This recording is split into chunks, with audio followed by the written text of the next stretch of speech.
Hey there, tonight we're uncovering the grimy realities of medieval prostitution, where the truth is that hygiene was a luxury few could afford, leading to a world far from the seductive tales you might expect. If these stories help you unwind, I'd love a quick like or subscribe, but only if they're genuinely working for you. I'm curious where in the world you're listening from, so drop your location and local time in the comments. It's amazing seeing our little community span the globe through these historical tales. Now settle in, maybe turn on some white noise or grab your favorite blanket, and let's drift into tonight's story together. Medieval cities were like the original Las Vegas, minus the neon lights and all-you-can-eat buffets. Picture cobblestone streets teeming with folks hustling to make a living, while the air mingled with the scent of fresh bread, horse dung, and ambition. And yes, among the bustling markets and echoing church bells, the profession of choice for many women was selling what was often coyly referred to as companionship. Prostitution wasn't just a shadowy corner of medieval life. It was an integral part of the urban ecosystem. For some women, it was the only gig in town that paid the bills without requiring a dowry or a husband. Let's be real for a moment. People today often romanticize medieval times with tales of knights, chivalry, and love stories that would make a Disney princess swoon. But the truth is, the era was more about surviving the daily grind than living a fairy tale. In cities like London, Paris, and Florence, the population was booming, and so was the demand for a bit of risque recreation. It's like the medieval version of streaming services. People just couldn't get enough. Let's talk numbers. In 14th century Paris, a working girl could earn about 8 to 10 deniers per client. Doesn't sound like much. Well, considering that a laborer made about 3 deniers a day, she was raking it in like a rock star on a comeback tour. This was a time when the average cost of living was roughly 5 deniers per day if you were thrifty. So, a few clients a day could keep a girl comfortably above the breadline. Not exactly living the medieval dream, but certainly better than begging for scraps or toiling away in a field. Now, why was there such a demand for this line of work? Simple economics, supply and demand. With urban centers expanding, there were simply more people, and more people meant more potential customers. It's like opening a coffee shop in a city full of caffeine addicts. Also, don't forget that life expectancy back then was about 30 years if you were lucky. People were in a hurry to live, love, and enjoy what little time they had. The church, with its moral compass that swung like a pendulum, was not blind to this booming industry. They condemned it publicly, but privately many church officials saw it as a necessary evil. After all, better to have men visiting brothels than upsetting the social order by pursuing innocent women. Some cities even regulated prostitution, designating specific areas where it was allowed, and even taxing the proceeds. Talk about a medieval win-win. Control the chaos and line the coffers. But let's not sugarcoat the reality. Life as a medieval prostitute was no walk in the herb garden. These women faced a laundry list of challenges, from disease to legal troubles, not to mention the ever-present threat of exploitation.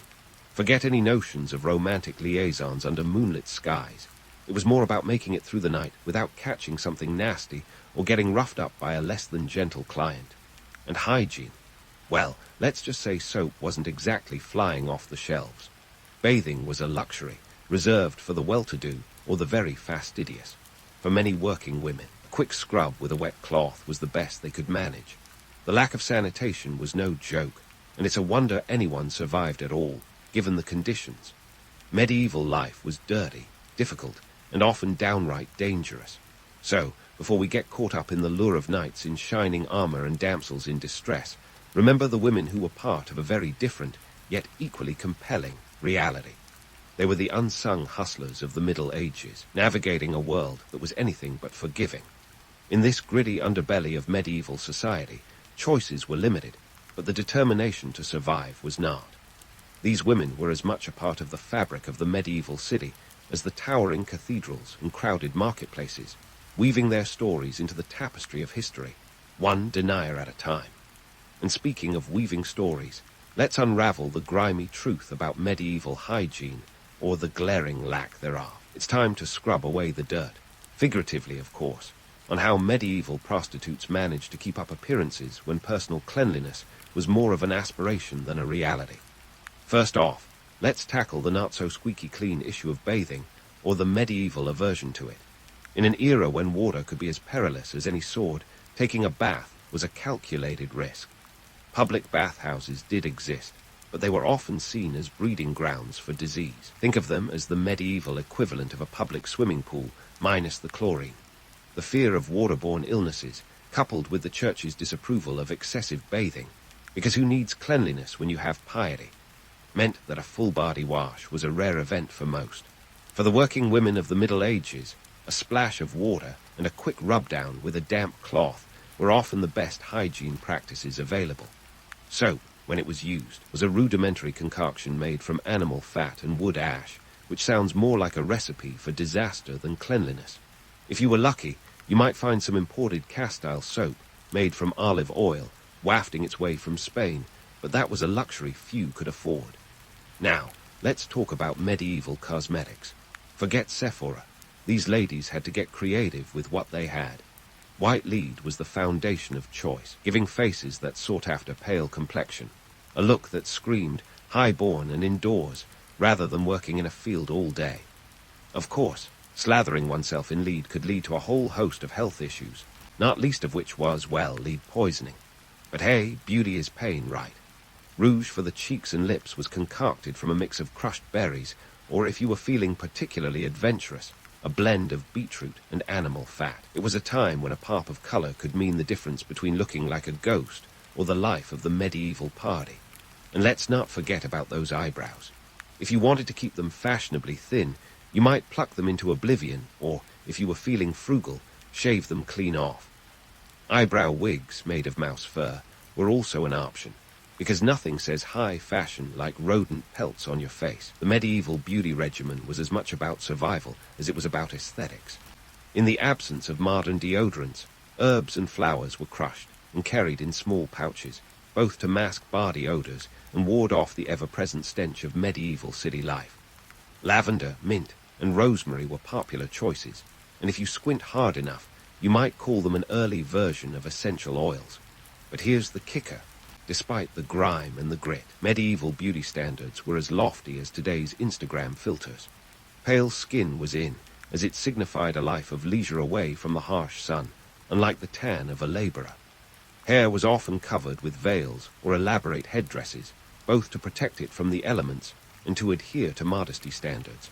However, the irony was not lost on anyone that beneath these fashionable facades, cleanliness was at best superficial. For medieval prostitutes, maintaining this delicate balance between societal expectations and the realities of their work was a daily struggle. They were judged not just by their appearance, but also by their ability to navigate the murky waters of medieval morality. And while they may not have had access to today's dermatologists or wellness bloggers, they did what they could with what they had. After all, in a world where survival often hinged on perception, looking the part was half the battle. So, let's toss aside the rose-tinted glasses and acknowledge the grit behind the glamour. These women were not just participants in a booming industry, but also masters of adaptation, turning the limited resources available to them into tools of their trade. It was a world of harsh contrasts, a place where beauty was both a shield and a weapon, wielded in the fight for survival amidst the filth and the fury of medieval life. And as we continue to peel back the layers of this complex history, remember that beneath the surface lies a story of resilience, resourcefulness, and the relentless pursuit of dignity in the face of adversity. Speaking of resilience and resourcefulness, let's dive into the medieval legal labyrinth that was prostitution regulation. Because oh boy, did they try to legislate this profession into oblivion. Spoiler alert, it didn't work. Picture a room full of medieval lawmakers scratching their heads, trying to figure out how to control a business that was, quite literally, as old as time. The result, a mishmash of laws that often did more to entertain than to enforce. Take, for instance, the city of London. In the 12th century, they came up with the bright idea to confine prostitutes to certain areas, like Southwark, right across the river from the city's bustling centre. It was like building a theme park, but instead of roller coasters, you had brothels. The logic, out of sight, out of mind. But here's the kicker. These areas became notorious hotspots, drawing in more business than ever. It's as if they'd put up a neon sign that read Medieval Fun Zone. Then there was the attempt to tax the industry, because if you can't beat them, you might as well make some money off them, right? By the 14th century, some European cities were rolling in the proceeds from legalized brothels. In Avignon, roughly 10% of the city's income came from taxing prostitution.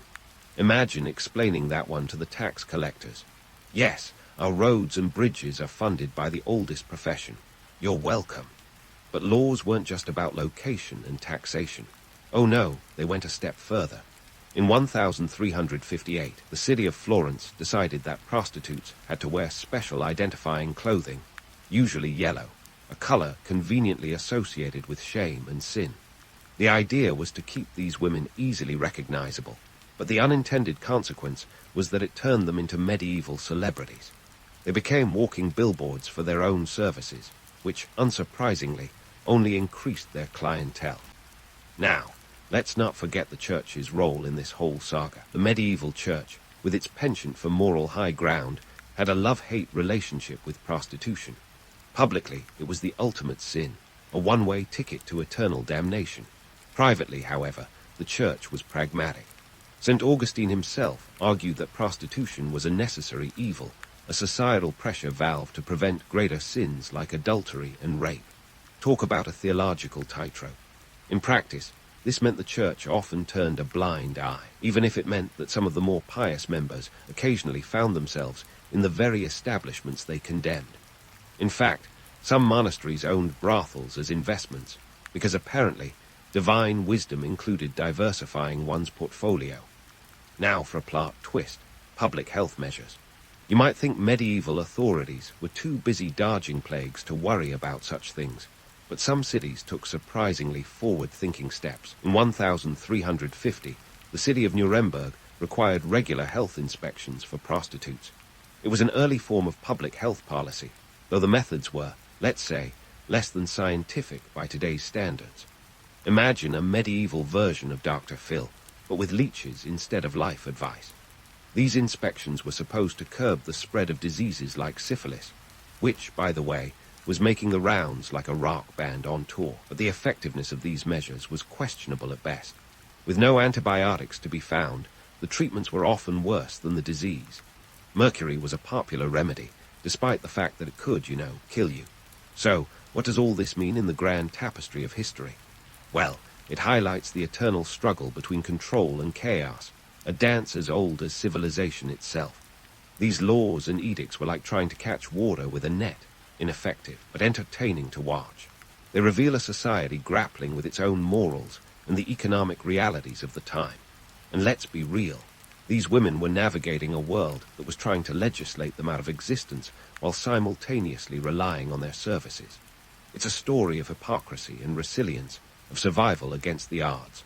They were the unsung players in a game where the rules were stacked against them, yet somehow they managed to keep playing.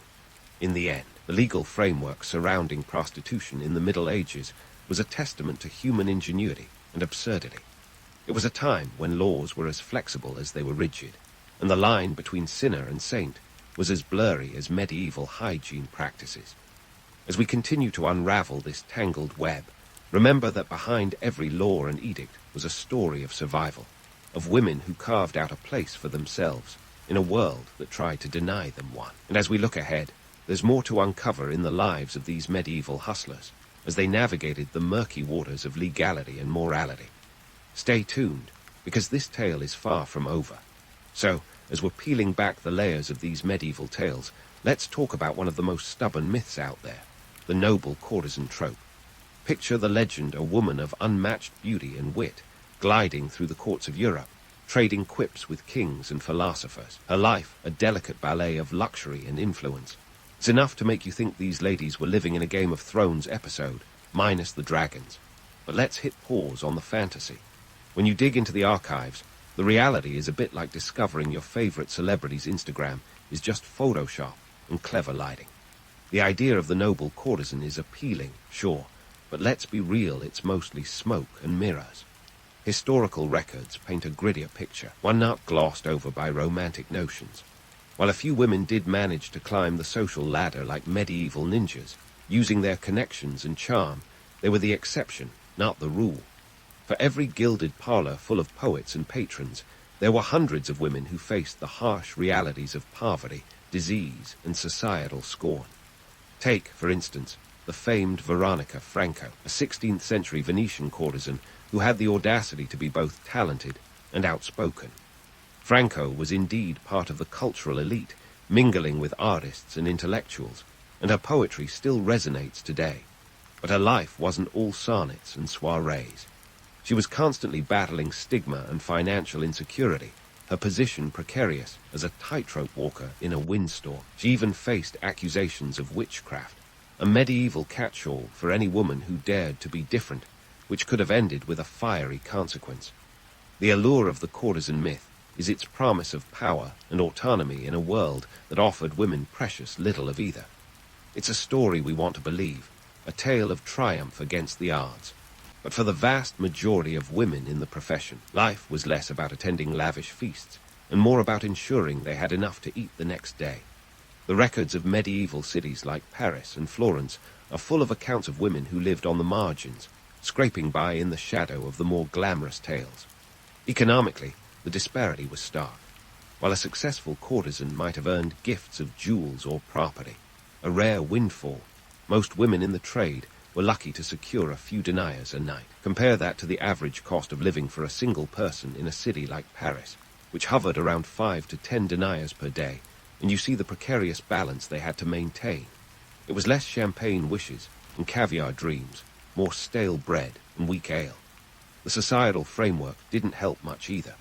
Women in the profession were often lumped into the same category as criminals, marginalized by laws that saw them as necessary evils. Legal documents from the era reveal the harsh penalties for stepping out of line, whether that meant operating outside designated areas or failing to adhere to the sumptuary laws that dictated what they could wear. Yellow clothing, the medieval scarlet letter, marked them out for all to see, an involuntary spotlight that only intensified their vulnerability. And then there was the health aspect. The romanticized version might gloss over this. The reality was medieval medicine was about as effective as trying to cure a headache with a hammer. Syphilis, also known charmingly as the Great Pox, was rampant by the late Middle Ages, its symptoms as gruesome as its moniker. The so-called cures were often worse than the disease, with mercury treatments causing hair loss, and in some cases, death. The medical texts of the time read more like horror novels than health guides. Let's not forget the Church's ever-looming shadow. While publicly decrying the profession, the Church's stance was often as flexible as a medieval gymnast. The confessions of penitent prostitutes were a staple of ecclesiastical courts, but the fines imposed were often used to fund church activities. It's a classic case of do as I say, not as I do, an ecclesiastical balancing act between moral condemnation and fiscal pragmatism. The tales of noble courtesans may continue to captivate, fueled by art and literature, but they are, at best, historical outliers. They offer a skewed view that ignores the pervasive hardships faced by the vast majority in this trade. The reality was a grueling game of survival, with societal norms and legal strictures as obstacles to any semblance of security or respectability. So, next time someone spins a yarn about the glamorous life of a medieval courtesan, remember the women who lived in the shadow of that myth. Their lives were far from the romanticized stories that have persisted through the centuries. They were a testament to the resilience and resourcefulness of women who played the hand they were dealt in a world that offered few aces. And as we continue to unravel this historical tapestry, let's keep our eyes open for the threads of truth woven into the myths, because that's where the real stories lie. And so, as we peel back the layers of history, we discover the enduring legacy of medieval prostitution is as complex as a Game of Thrones plotline, minus the dragons, but with all the political intrigue. It's a tale that refuses to fade quietly into the annals of history, instead casting a long shadow over our modern perceptions and myths. Let's dive into the murky waters of how these medieval realities continue to ripple through time.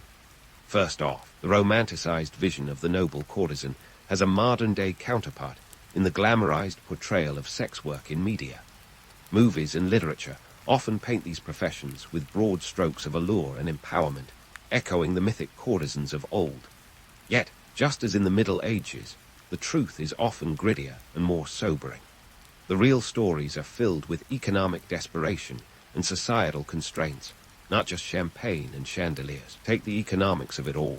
The medieval sex trade was a thriving business, with money changing hands faster than you can say, denier. Fast forward a few centuries, and the economics remain shockingly similar. Today, the global sex industry is estimated to be worth billions. In 2020, for example, the legal sex industry in Nevada alone generated over $35 million. Talk about history repeating itself, though with a few modern twists like taxes and regulation. Political and social factors play a huge role, too. Medieval authorities attempted to control the chaos by designating certain areas for brothels, similar to today's red light districts. The purpose?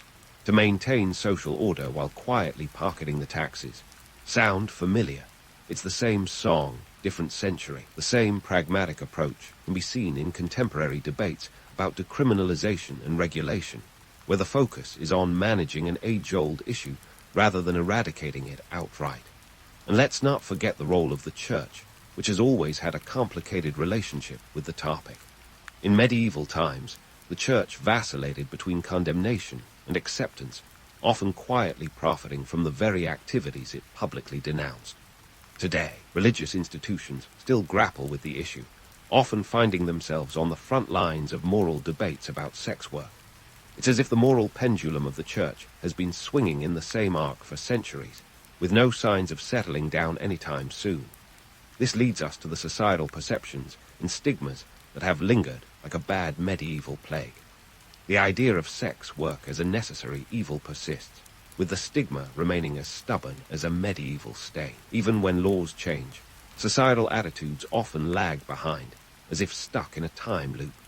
The echoes of medieval moral judgments can still be heard in the hushed conversations and judgmental glances of today, as if humanity has learned little from centuries of history.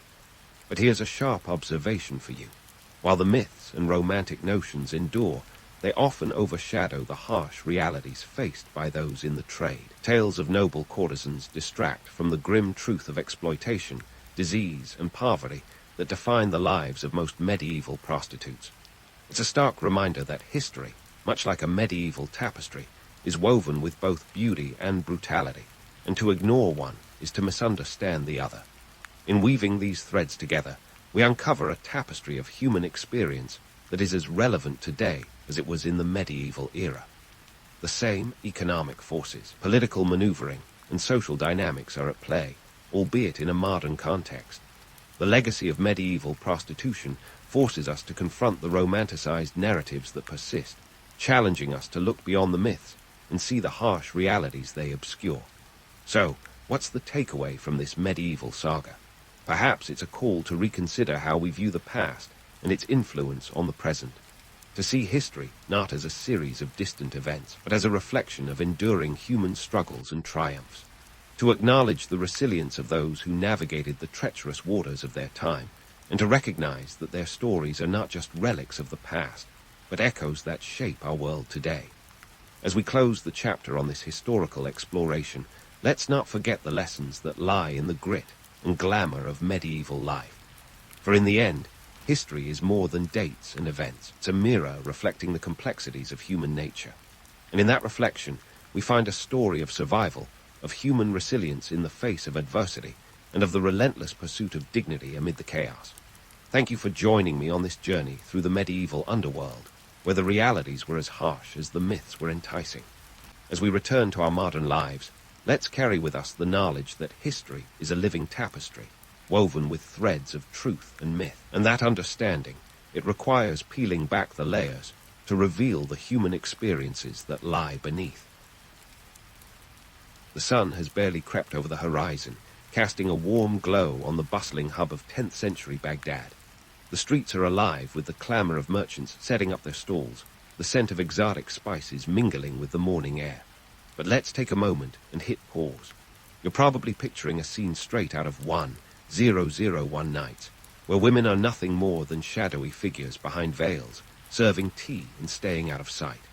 Surprise! This isn't a fairy tale. and women are not just footnotes in this vibrant chapter of history. In fact, in this thriving metropolis, women are far from being mere domestic ornaments. Take the silk market, for example. As you stroll through the stalls, you might notice that it's not just men haggling over the price of luxurious fabrics. There's Fatima, a savvy merchant who's got an eye for fine textiles and a knack for negotiation that would put some modern-day CEOs to shame. She's not just selling silk, she's shaping the economy. And she's not alone. Women run their own businesses, trade in the markets, and are integral to the mercantile life of the city. Now, let's talk numbers because, after all, data doesn't lie. At this time, women in Baghdad controlled a significant portion of the textile trade. We're talking about a market worth thousands of dinars. Women like Fatima had their own capital, managed their own accounts, and navigated the financial waters with a savvy that was both respected and feared by their male counterparts. And yes, there were contracts and business deals. Think of them as ancient LinkedIn endorsements, but with a little more gravitas and a lot more at stake. But it wasn't just in the realm of silk and spices that women made their mark. The intellectual and cultural life of Baghdad was a rich tapestry, and women were the threads that held it together. Let's swing by the House of Wisdom, the intellectual powerhouse of the Islamic Golden Age. The patronage of women like Zainab al-Mujamiyah, who funded translations and scientific research, was essential. Without their support, many of the advancements in mathematics, astronomy, and medicine might have been lost to history. These women weren't just writing checks, or whatever the 10th century equivalent was. They were actively involved in the intellectual debates of the day. So, what's the story here? Are we rewriting history to fit a modern narrative? Not quite. The reality is that women's roles in medieval Islamic societies were nuanced and complex. They weren't just confined to their homes, waiting for their husbands to return with tales of adventure. They were the ones making history happen, quietly and often without fanfare. Of course, it wasn't all sunshine and roses. There were societal limits, and not every woman had the same opportunities. The class system was as real as the cobblestones beneath your feet, and while women like Fatima and Zainab navigated their worlds with skill, others faced barriers that were as unyielding as the city walls. Here's a fun fact to toss into your mental goodie bag. While Europe was fumbling through the dark ages, Baghdad was a beacon of culture and learning, largely because of the contributions of women. While European women were often relegated to the status of property, in Baghdad, they were property owners and business moguls. It's a bit of a plot twist, isn't it? Now, let's not romanticize this too much. The romantic notion of Baghdad's golden streets and women ruling from behind the scenes has its appeal. But remember, it was a society bound by traditions and laws that could be as rigid as they were progressive. As the sun climbs higher, casting longer shadows in the marketplace, you might notice the lively chatter of women who gather not just to shop, but to exchange ideas. These aren't idle gossip sessions. They're strategic meetings where alliances are formed and ideas are born. It's a bit like a medieval TED talk, but with more hummus and fewer PowerPoint slides. Women were critical in maintaining social networks that went beyond the family and into the political and intellectual realms. By now, you might be wondering why this narrative isn't as popular as the romanticized tales of damsels in distress. Well, myths are stubborn things, and they have a way of sticking around like that last piece of baklava at a feast, sweet, but ultimately misleading. The truth is, history is messy, and it's often more complicated than the stories we've been told. Women in medieval Islamic societies were not just passive participants. They were active agents in a world that was as dynamic and diverse as the city of Baghdad itself. As the day marches on, with the call to prayer echoing through the streets, think about the women who answered not just with piety, but with purpose. They were the educators, the innovators, and yes, sometimes the rebels who challenged the status quo. Their contributions were as varied as the city itself, a tapestry of stories woven with ambition, intellect, and resilience. Women were patrons of the arts, commissioning works that would inspire generations. They were scholars who penned treatises and engaged in debates that would shape the intellectual landscape of the time. So, as you wander through the bustling streets of Baghdad, take a moment to appreciate the unseen hands that helped shape this society. Women were not just part of the background. They were pivotal to the story of Baghdad's golden age. They navigated a world of complexity, striking a balance between tradition and innovation, all while leaving a legacy that, though often overlooked, was indelibly stamped on the annals of history. To wrap up our morning stroll without falling into the trap of historical idealization, remember this: the role of women in medieval Islamic societies was significant, multifaceted, and far more influential than the old myths would have you believe. They were the merchants, the scholars, and the patrons who played a crucial role in shaping the economic and cultural landscape of their time. As the city hums with life and the sounds of commerce fill the air, let their stories remind you that history isn't just written by the victors, but by those who dared to defy the limits of their world. And speaking of defying limits, let's cut through the haze of early morning and wander over to the intellectual hub of medieval Islamic society. Forget the dusty trope of cloistered women with no role beyond child-rearing.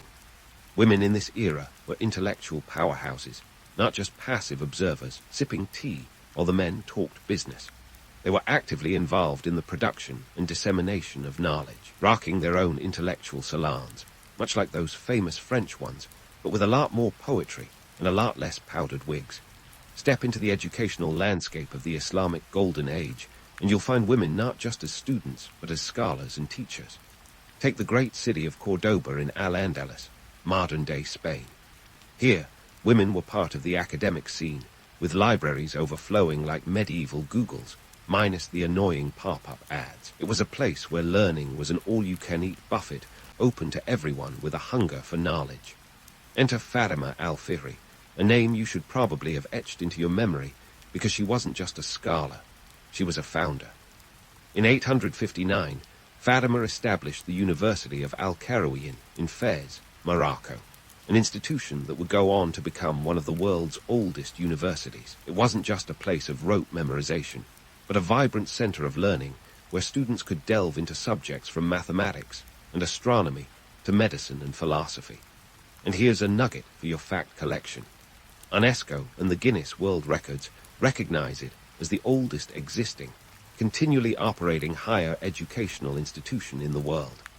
Not bad for a woman who probably never imagined her weekend project would outlive empires. But Fatima wasn't alone. Let's hop over to the realm of literature and science, where women like Lubna of Cordoba were making their mark. As a scribe and mathematician, Lubna was knee-deep in the intellectual currents of her time. She worked in the court of the Caliph Al-Hakam Roman II, overseeing the royal library and contributing to the collection of over 400,000 manuscripts. Imagine that.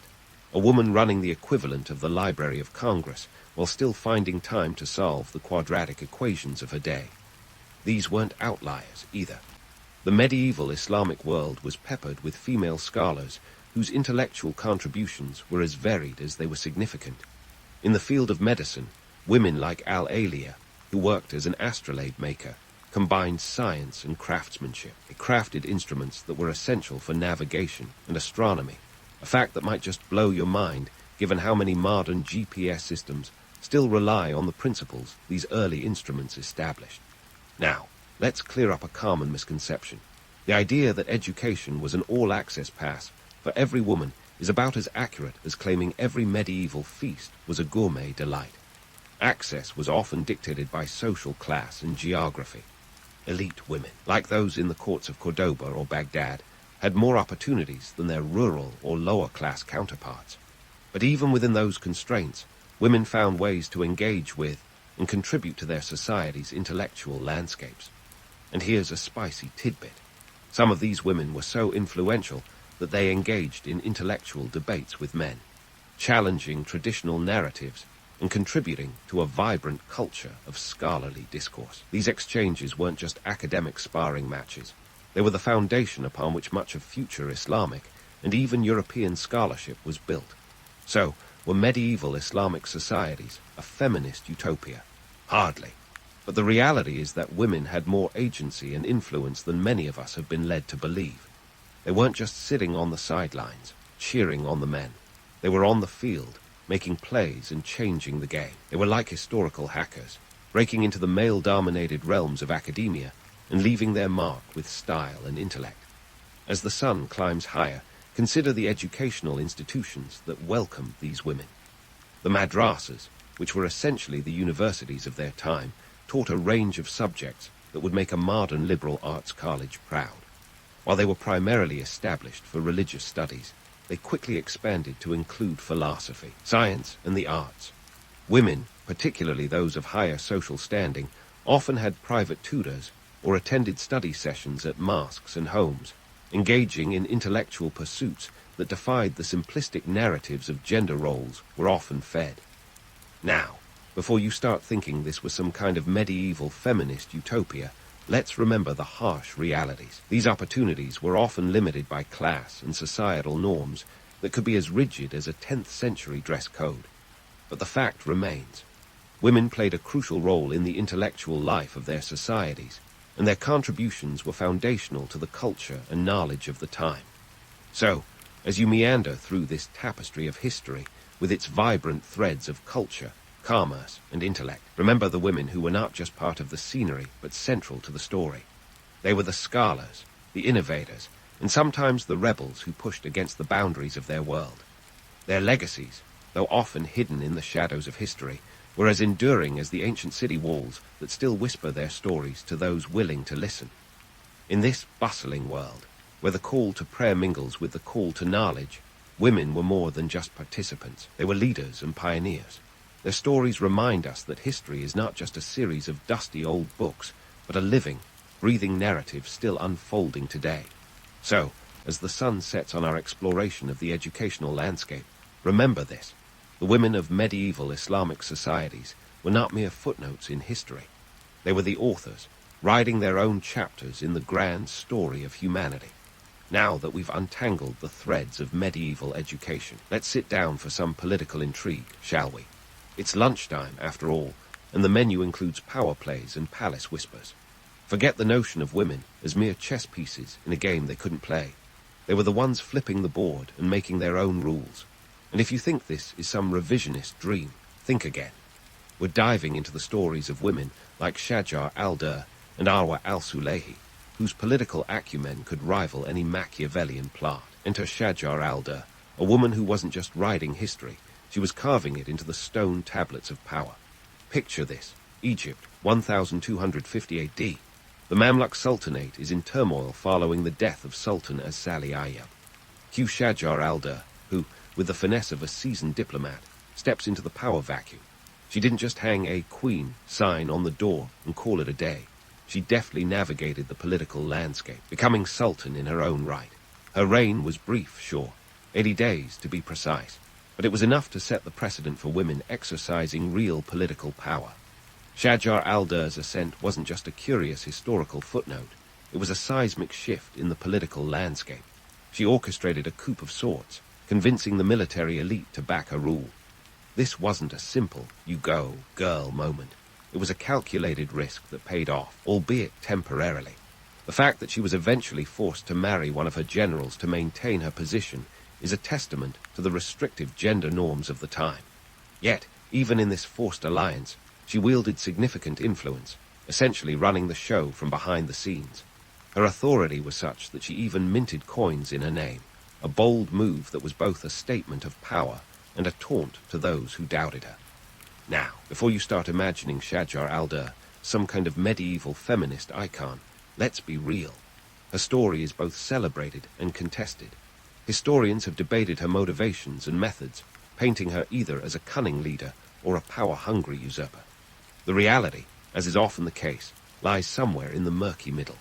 She was a woman navigating a world designed by and for men, using every tool at her disposal to carve out a space for herself. And that, my friends, is a tale as old as time.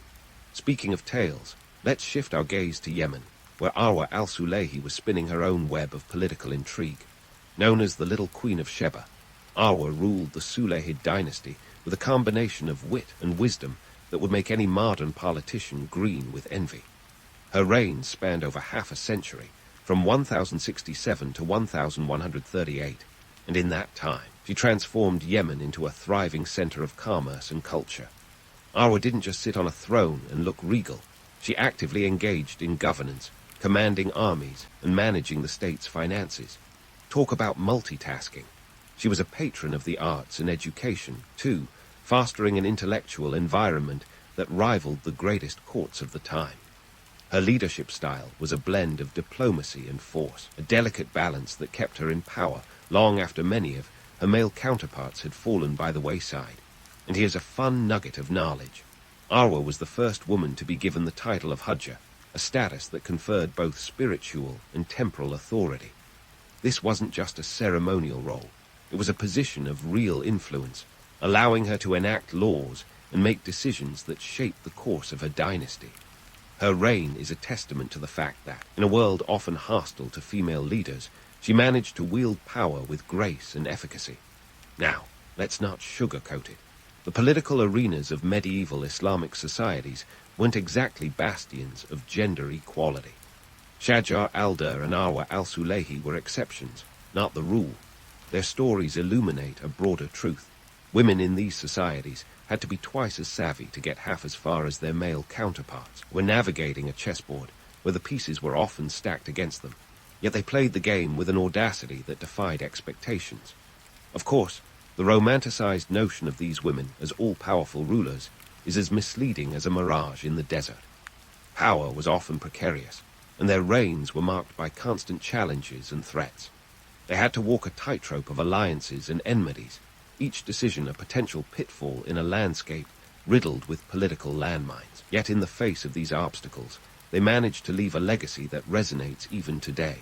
So, what's the takeaway here? Are we looking at a medieval version of the West Wing, with women pulling the strings behind the scenes? Sort of. The reality is that women like Shajar al-Dur and Arwa al-Sulayhi were navigating a complex web of politics, power, and societal norms. They were leaders, yes, but they were also survivors, adapting to the shifting sands of their time. As you digest this historical feast, consider the broader implications. These women weren't anomalies. They were part of a larger tapestry of female agency that existed in medieval Islamic societies. Their stories underscore the fact that women have always been integral to the political landscapes of their time, even when history has tried to write them out of the narrative. So next time you hear tales of medieval damsels in distress, remember the queens who wielded power with a deft touch and a strategic mind.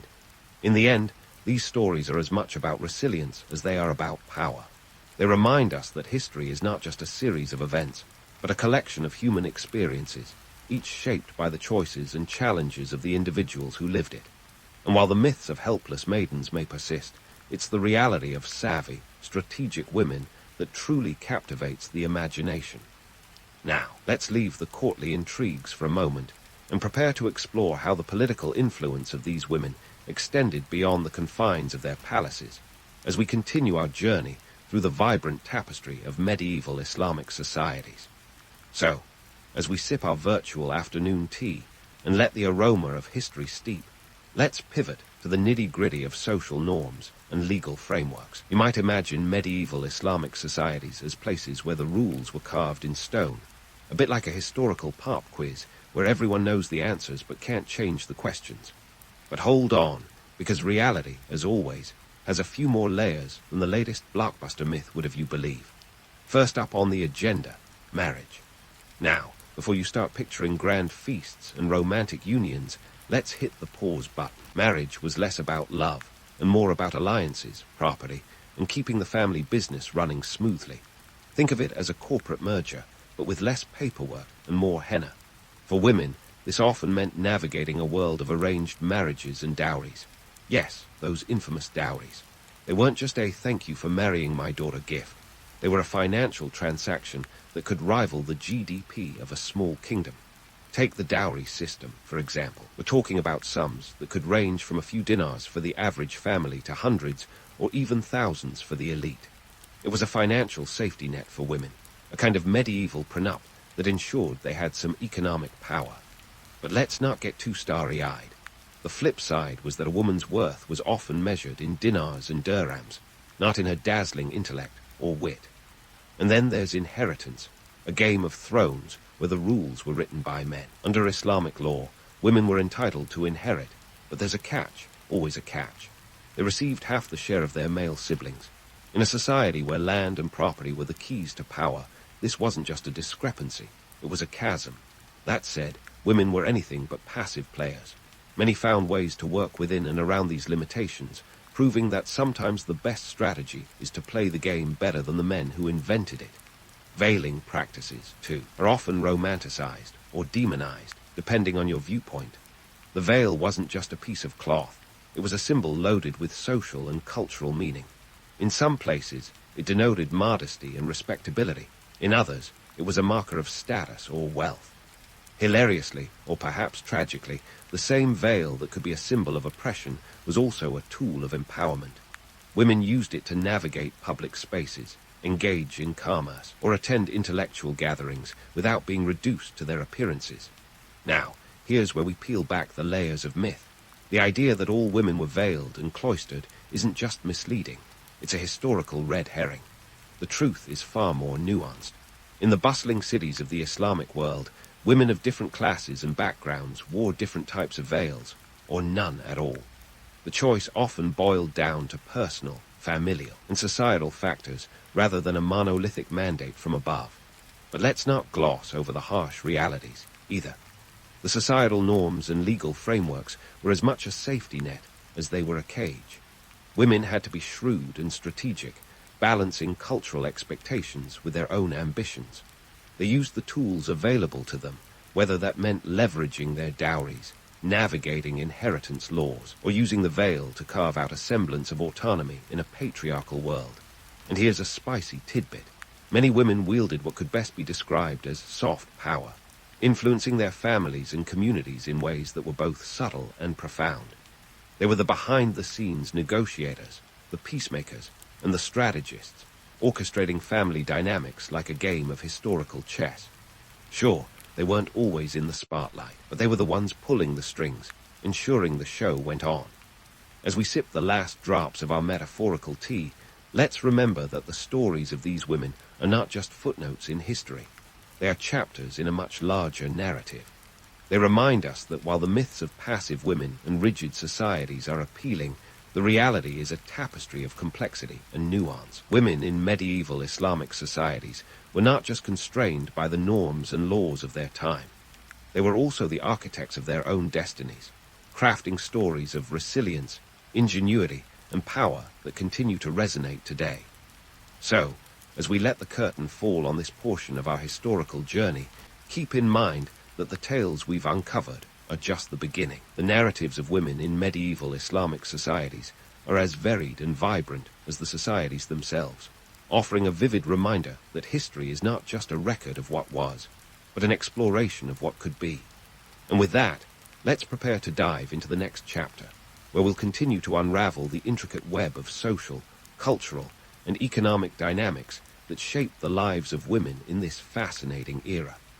As the sun dips below the horizon, casting an amber glow over the ancient cityscape, let's take a moment to reflect on the enduring legacy of women in medieval Islamic societies, a legacy as intricate as the patterns woven into a Persian rug. While the myths and fairy tales have their charm, the real stories are where the grit and glory truly reside. So, what's the takeaway from our whirlwind journey through the lives of medieval women? Well, for starters, they were far from the passive figures that history's lazier narratives might suggest. While the tales of veiled women whispering from behind the curtains of power have their appeal, the truth is both more nuanced and more impressive. Women of this era were not just living in the shadows. They were casting some pretty significant ones of their own. Let's talk legacy, because who doesn't love a good legacy chat as the day winds down? Women like Fatima al-Fihri, who founded the University of Al-Qarawiyyin in 859, weren't just anomalies. They were trailblazers who laid educational foundations that still stand today. This wasn't some weekend hobby to keep her entertained.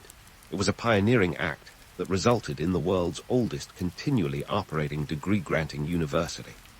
Imagine a place so influential that even the Guinness World Records tips its hat to it. Fatima wasn't just breaking the glass ceiling. She was installing skylights.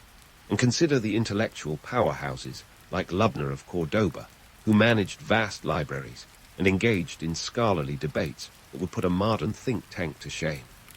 Her work in the court of Caliph al-Hakam Roman II is a testament to the fact that women were neck-deep in the intellectual life of the era, not just nodding along as men pontificated. Lubna wasn't just adding footnotes to history. She was writing entire chapters. As we weave through the fabric of medieval Islamic society, we see women like Shajar al-Dur and Awa al-Sulehi maneuvering through the political labyrinths with a dexterity that could make even the most seasoned political strategist do a double take. They weren't just playing the game. They were flipping the board and rewriting the rules. Their reigns, though fraught with challenges, left indelible marks on the political landscapes of their time. Now, let's not get too carried away with the idea of a medieval feminist utopia. The reality was more a patchwork quilt of progress and constraint. Social norms and legal structures often acted as both guides and shackles, allowing for remarkable achievements, but also setting firm limits. It was a world where opportunity was as much about who you knew as it was about what you knew. A sobering reminder that networks mattered long before LinkedIn made it trendy. And speaking of myths, let's tackle the granddaddy of them all. The notion that women were universally oppressed, their lives dictated solely by the whims of men. The truth, as we've seen, is far less black and white. Women in medieval Islamic societies were navigating a world replete with both restrictions and possibilities. They were traders, scholars, and political figures who leveraged whatever power they had to carve out spaces for themselves and others. Economically, women were more than domestic figures. They were players in the bustling marketplaces and patrons of the arts and sciences, with control over significant portions of the textile trade and involvement in financial dealings that could rival today's Wall Street brokers. Women like Fatima the merchant were not just participating in the economy, they were driving it. So, as we wrap up this historical exploration, let's pause to appreciate both the progress made and the hurdles that remain. Women's roles in medieval Islamic societies were as varied as the societies themselves, a reminder that history is a vast tapestry, not a single thread. The stories we've uncovered remind us that the past is not just a static backdrop, but a dynamic stage where countless actors have played their parts. As we close the book on this chapter, the legacy of these women continues to resonate, like a melody that lingers long after the final note has been struck. They remind us that history isn't just a record of what was, but a living narrative that shapes what could be. And as the stars begin to twinkle over the ancient city, the stories of these remarkable women serve as a guiding light, illuminating paths of possibility and potential. In the end, the real magic of history lies not in the myths we tell, but in the truths we uncover. So let's take these stories forward, not as relics of a bygone era, but as inspirations for the world we continue to shape. Because if there's one thing history teaches us, it's that the past is never truly past. It's a part of us, as enduring and complex as the women who lived it. Here's to the women who whispered, shouted, and sang their way into history. Their legacy is our inheritance, and their stories, like the setting sun, are both an end and a beginning. Ramses Roman II strutted onto the stage of history like he was born to headline it. Picture a young man with a swagger so intense it could rival a rock star's entrance at a sold-out gig. But instead of a guitar, Ramses wielded the power of the pharaoh, a position that was about as close to divine as one could get in ancient Egypt. Born around 1303 BCE, Ramses was the son of Seti I, and he had some seriously big sandals to fill. His father had been a formidable ruler, but Ramses wasn't content to merely walk in his shadow. No, Ramses wanted to cast his own, one that stretched across the sands of time and into every corner of his kingdom. Ramses took the throne in 1279 BCE. At just 24 years old, he was already eyeing the horizon with plans that would give even modern architects a case of heartburn. The political landscape of Egypt at the time was a mix of potential and peril. The nation was a powerhouse, but it was also surrounded by a veritable who's who of ancient troublemakers. The Hittites, the Nubians, the Libyans. Everyone wanted a piece of Egypt's pie, and Ramses was determined to keep the whole bakery for himself. Now, if you think ancient Egypt was all about mummies and pyramids, you're not entirely wrong. But Ramses had a vision that went beyond what even his predecessors had dared. He was enamored with the idea of being remembered as the great builder, a title he didn't just idly covet. He chased it with the tenacity of a marathon runner going for gold. We're talking about someone who commissioned so many construction projects that you could practically hear the collective groan of Egypt's labor force echoing through the ages. Let's start with Abu Simbel, one of Ramses' most audacious projects. Imagine a temple complex carved right into the mountainside on the Nile's western bank, featuring 4 colossal statues of Ramses himself, each standing at about 66 feet tall. Talk about a selfie on a grand scale. The message was clear. Welcome to my empire. I'm kind of a big deal. And if the sheer size didn't impress you, the craftsmanship would. The temples were aligned in such a way that twice a year the sun would illuminate the inner sanctuary, spotlighting Ramses' statue like a celestial high five. But why stop there? Ramses also revamped the city of Pyrameses, a sprawling metropolis that served as his capital. This wasn't just any city. It was an architectural marvel complete with temples, palaces, and colossal statues. We're talking about a place that could house tens of thousands of people, a logistical feat that would make modern city planners break out in a cold sweat. And while Ramses was busy building his legacy, he was also ensuring that his name would be as eternal as the Nile itself. He had his name carved into nearly every monument he commissioned, just in case future generations needed a reminder of who was the boss. Now, let's address the myth that Ramses was all about the grandeur without any substance. Sure, he had a flair for the dramatic, but he was also a shrewd politician and a skilled military leader. His reign saw the famous Battle of Kadesh against the Hittites, a clash that was one of the largest chariot battles in history. Ramses, never one to shy away from a good story, declared it a resounding victory. In reality, it was more of a stalemate, but why let the truth get in the way of a good narrative? Ramses knew that legends are often more potent than facts. As a leader, Ramses didn't just want to be remembered for his military prowess or his architectural feats. He wanted to be seen as a god among men. In a society where pharaohs were already considered divine, Ramses took it a step further. He not only embraced his godlike status, but amplified it to the point where he was worshipped during his lifetime. That's right. Ramses Roman II was the original influencer, and his followers were an entire nation. Behind the larger-than-life persona, Ramses was also a family man, in the broadest sense possible. With over 100 children and multiple wives, Ramses was nothing if not prolific. His favorite queen, Nefertari, was immortalized alongside him in the temples he built. Their relationship was not just a political alliance, but also a partnership that was celebrated in art and inscriptions. Ramses' devotion to Nefertari was such that her tomb in the Valley of the Queens is one of the most beautifully decorated in all of Egypt, a testament to his affection. In the end, Ramses Roman II wasn't just building monuments. He was constructing a narrative, one that would ensure his place in history long after the sands of time had buried his physical works.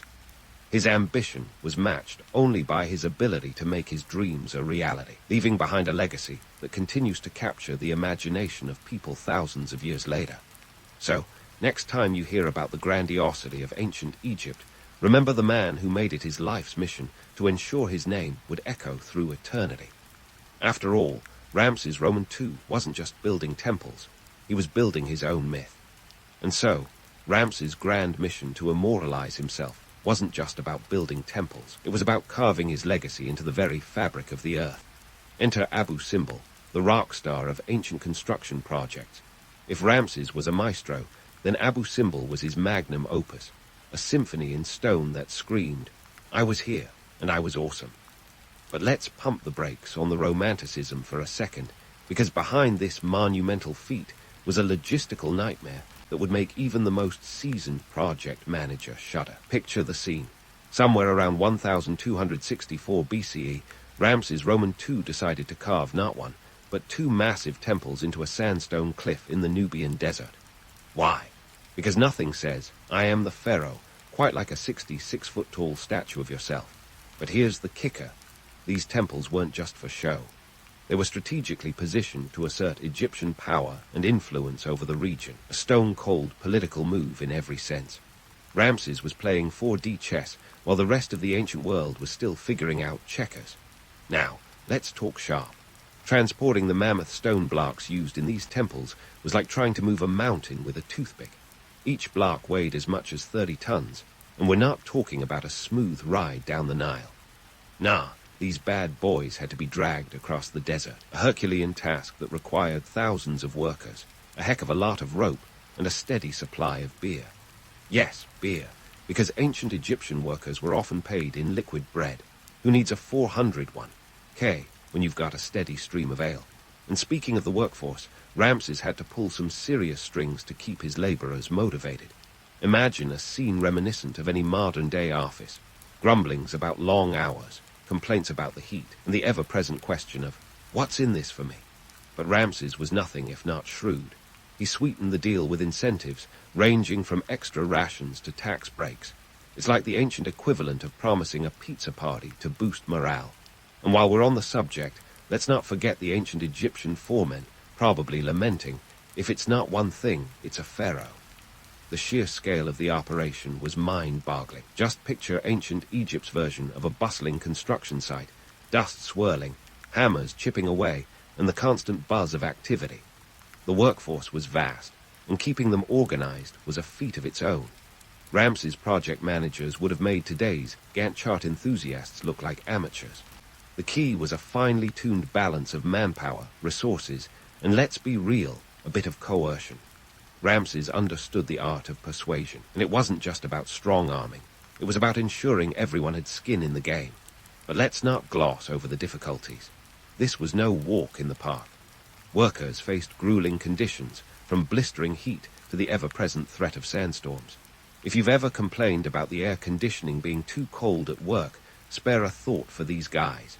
Yet, despite the challenges, the temples rose from the rock, a testament to human tenacity, and of course, Ramses' unmatched ambition. Now, onto a little myth-busting. The romantic narrative paints Ramses as a benevolent leader whose workers were eager to please. In reality, the pharaoh was running a tight ship, and while he wasn't exactly a tyrant, he certainly knew how to crack the whip. The workforce was composed of skilled laborers and slaves, a hierarchy that ensured the wheels of this monumental machine kept turning. Ramses' ability to orchestrate such a colossal endeavor speaks volumes about his leadership. But let's not kid ourselves. It wasn't all sunshine and hieroglyphs. What makes Abu Simbel even more fascinating is its celestial alignment, a feature that feels like the cherry on top of an already over-the-top sundae. Twice a year, the inner sanctuary is bathed in sunlight, illuminating the statues of Ramses and the guards, except for Ptah, the god of the underworld, who remains in eternal shadow. It's like Ramses was saying, I'm not just a king, I'm a cosmic event. This alignment wasn't just for show. It was a demonstration of divine favor, a celestial endorsement of Ramses' rule. In the grand scheme of things, Abu Simbel was more than a vanity project. It was a declaration of power and prestige, a way for Ramses to immortalize himself in stone and starlight. His temples were not just places of worship, they were political statements, a way to remind the world of Egypt's dominance and his place at its helm. Yet, while Ramses was carving his legacy, he was also carving out a slice of history that continues to captivate us to this day. Stay tuned as we continue to unravel the layers of Ramses' architectural odyssey, exploring how these massive undertakings were more than just stone and sweat. They were the building blocks of a legacy that would echo through the ages. Next time, we'll delve into the sprawling city of Pyrameses, Ramses' capital, and another testament to his grand vision. Until then, remember, history isn't just about what happened. It's about the stories we tell and the legends we build. Let's dive back into the world of Ramses Roman II, where stone and sand were more than mere materials. They were the canvas on which he painted his legacy. While Abu Simbel was the headlining act, the Ramesseum and the expansion of the Karnak temple were the equally dramatic encores that solidified Ramses' status as Egypt's grandmaster of monumental architecture. First up, the Ramesseum. Picture this, a sprawling mortuary temple complex on the west bank of the Nile near Thebes, designed to ensure Ramses' posthumous party never ended. Built around 1250 BCE, this colossal structure was Ramses' way of saying, yes, I'm gone, but don't you dare forget me. It was like the ultimate farewell tour, but with more limestone and fewer guitar solos. The Ramesseum wasn't just about size, though it was massive with its 57-foot-tall statues of Ramses. It was about legacy. Ramses wanted to be remembered as a beacon of divine power, and what better way than through a temple built to last for eternity? Now, let's talk economics. Building a temple like the Ramesseum wasn't cheap. We're talking about a budget that would make any modern CFO clutch their pearls. The cost of labor, materials, and the sheer logistics involved in transporting massive stone blocks down the Nile was astronomical. But Ramses was no fool. He knew that the investment was worth it for the political capital it provided. The Ramesseum was a symbol of stability and prosperity, a visual reminder that under Ramses' rule, Egypt was not just surviving, it was thriving. And thriving it was, thanks in no small part to Ramses' savvy financial maneuvering. Think of him as the original hedge fund manager, balancing the books with a finesse that would put Wall Street to shame. Ramses understood the art of taxation better than most, implementing a system that ensured a steady flow of resources for his projects. He tapped into Egypt's wealth, plenty of gold, grain, and other tribute from conquered territories, like a maestro conducting an orchestra of resources, all harmonized for his grand vision. Meanwhile, over at the Karnak temple, Ramses was busy adding his own flair to an already impressive complex. Karnak was the Vatican City of ancient Egypt, a sprawling religious center dedicated to the god Ammon. Ramses saw an opportunity to leave his mark and went for it like a kid in a candy store. He expanded the temple by adding massive pylons, obelisks, and colossal statues, ensuring that his contributions would be as monumental as his ambitions. The sheer scale of Karnak's expansion under Ramses is mind-boggling. Its hypo-style hall alone could house an army of worshippers, and the columns were so vast that they seemed to support the sky itself. But was this all just one big ego trip? Well, yes and no. Sure, Ramses loved a good vanity project, but these constructions were more than just physical manifestations of his ego. They were strategic moves on the geopolitical chessboard. The Ramesseum and Karnak were not just temples, they were statements. They communicated power, stability, and divine favor, not just to his subjects, but to neighboring states. Ramses was making it clear that Egypt was a force to be reckoned with, and he was its undisputed leader. Yet, let's not gloss over the less glamorous side of these grand designs. The economic burden was real. Funding these mammoth projects required a delicate balancing act that could easily tip into financial strain. Ramses had to ensure that his spending didn't deplete Egypt's coffers to the point of no return. He played the long game, investing in infrastructure and agriculture to boost productivity and ensure that the kingdom's wealth would not only fund his architectural dreams, but also sustain his empire for generations to come. And let's not forget about the labor force. Ramses might have been the brains behind the operation, but it was the brawn of thousands of workers that brought these structures to life. The labor dynamics were complex, a mix of skilled artisans, conscripted peasants, and yes, slaves. These were the unsung heroes of Ramses' architectural empire, often toiling under harsh conditions with little recognition. It's easy to get swept up in the grandeur of the monuments, but these projects were built on the backs of countless individuals whose stories remain largely untold. In the end, Ramses' penchant for building was about more than just stone and mortar. It was about cementing his place in history, both literally and figuratively. The temples were not just religious sanctuaries. They were the billboards of ancient Egypt, broadcasting Ramses' achievements to all who passed by. They were about ensuring that his legacy would endure long after his reign had ended, a testament to the power of ambition and the enduring allure of a well-crafted narrative. As we continue our journey through Ramses' world, remember that these majestic structures are more than mere relics of a bygone era. They are the echoes of a ruler who understood the power of storytelling and the importance of legacy. Next, we'll explore how Ramses' architectural feats influenced the cities of his time, setting the stage for the next chapter in his storied reign. Until then, keep in mind that history is not just about the stones we see, but the stories they tell and the lives they touched. As Ramses' Roman II architectural ambitions were busy redefining the Egyptian skyline, his military campaigns were doing their best to keep the ancient world on its toes. If Ramses was an architect with a chisel, he was equally a commander with a chariot, and nowhere was this more evident than in the Battle of Kadesh. Set against the Hittites in 1274 BCE, this clash was less about land and more about who could claim the title of the ancient world's heavyweight champion. Now, let's set the scene. The Hittites, a confederation of Anatolian city-states, were no pushovers. They'd been eyeing Egypt's northern territories like a kid eyes the last piece of cake. Ramses, ever the proactive ruler, wasn't about to let them swipe a slice without a fight. Enter the Battle of Kadesh, a showdown so epic it makes modern-day rivalries look like playground scuffles. Ramses rolled into this battle with an army reportedly 20,000 strong, divided into 4 divisions named after Egyptian gods, Ammon, Ra, Ta, and Set.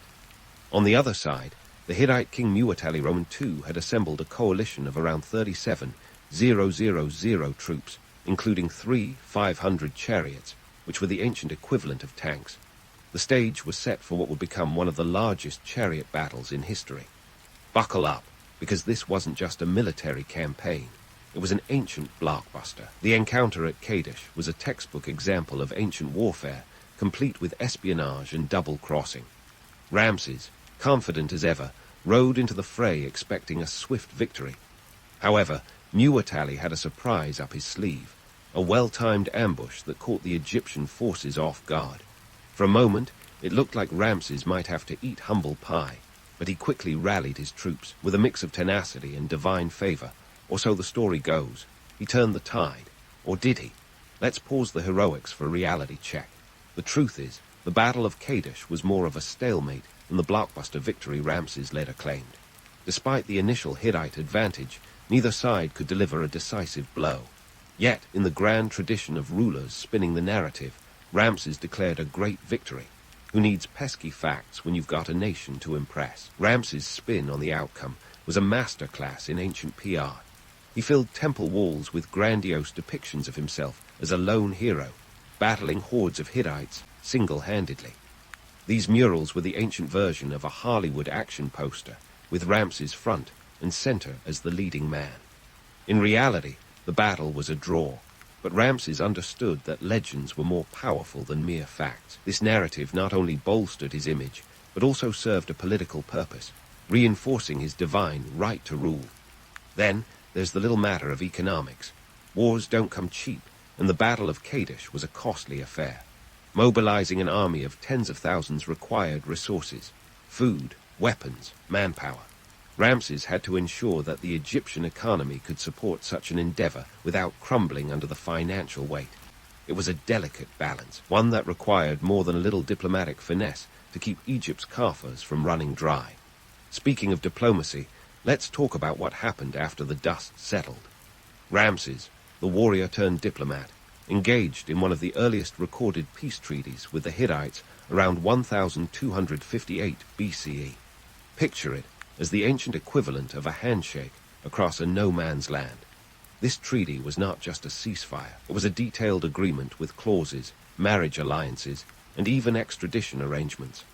Ramses and the Hittite king agreed to mutual defense, essentially saying, let's not fight each other, and we can team up against common foes. The irony here is delicious. Ramses, the self-proclaimed conqueror, was now negotiating peace. A man who had built his reputation on the battlefield was now crafting alliances with his former adversaries. It's almost as if Ramses realized that sometimes peace is the ultimate victory. Or maybe he just figured out that war is expensive and peace is a lot easier on the budget. This treaty was a game changer. It stabilized relations between the two great powers and allowed Ramses to redirect resources to domestic projects. Suddenly, Ramses had more time and money to focus on what he loved, building and inscribing his name across the empire. The peace treaty allowed for a period of prosperity and cultural flourishing, a time when Ramses could put down the sword and pick up the chisel. Yet, as much as Ramses was a man of peace, he was still keenly aware of his image. The peace treaty, while practical, also served as a testament to his diplomatic prowess. By presenting himself as a ruler who could secure peace through strength, Ramses cemented his legacy as both a formidable warrior and a shrewd statesman. This dual image was carefully cultivated, a balancing act between heroism and pragmatism. The lesson here: Ramses was more than a conqueror. He was a master of reinvention. Whether on the battlefield or at the negotiating table, he understood that power wasn't just about force, it was about perception. By controlling the narrative, Ramses ensured that his legacy endured, a blend of myth and reality that continues to fascinate us. As we wrap up this chapter of Ramses' story, it's clear that his life was a tapestry of contradictions. A warrior who brokered peace, a builder who understood destruction, and a leader whose story was as carefully constructed as his monuments. But don't close the book just yet. There's more to explore in Ramses' world. Next time, we'll delve into the later years of his reign, examining how he managed to secure his empire's stability and his own immortality. Until then, remember, history is not just a series of events, but a collection of stories, crafted by those who lived them and retold by those who seek to understand them. As we wrap up our whirlwind tour through the life and times of Ramses II, it's time to tackle the ultimate question. What legacy did this larger-than-life pharaoh leave behind for Egypt and the world? Was he merely the ancient equivalent of a rock star, strutting across the stage of history with his ornate crown and elaborate monuments? Or was there more behind the glittering facade, something with a bit more gravitas that shaped Egypt long after his reign ended? First, let's get a handle on the myths versus the measurable impacts of Ramses' rule. Ramses II, often dubbed Ramses the Great, left a legacy that was as monumental as the structures he commissioned.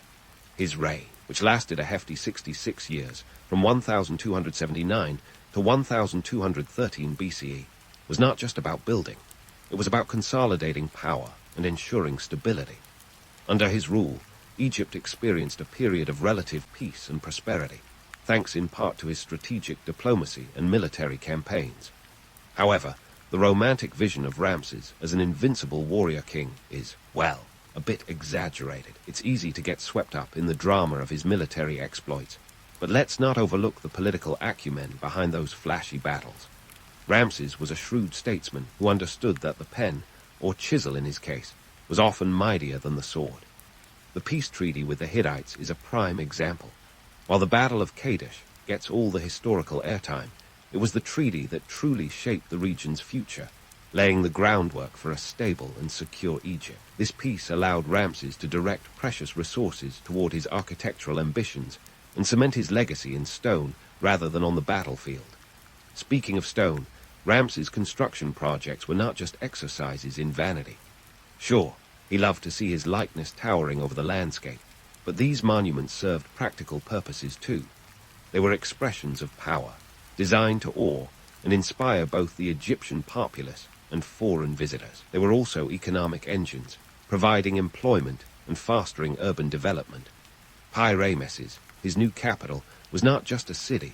It was a symbol of his vision for Egypt, a vibrant hub of trade and culture that could accommodate tens of thousands of people. Ramses understood the importance of a strong economy for a stable reign, and he was not above leveraging his architectural prowess to achieve it. Now, let's pivot to his influence on subsequent Egyptian history.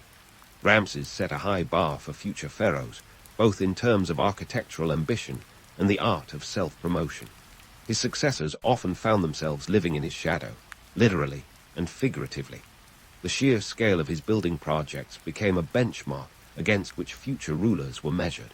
But the economic strain of maintaining such a vast empire eventually took its toll. The resources required to support grand constructions and a large standing army were immense, and as Ramses' successors struggled to keep up, cracks began to appear in Egypt's facade of invincibility.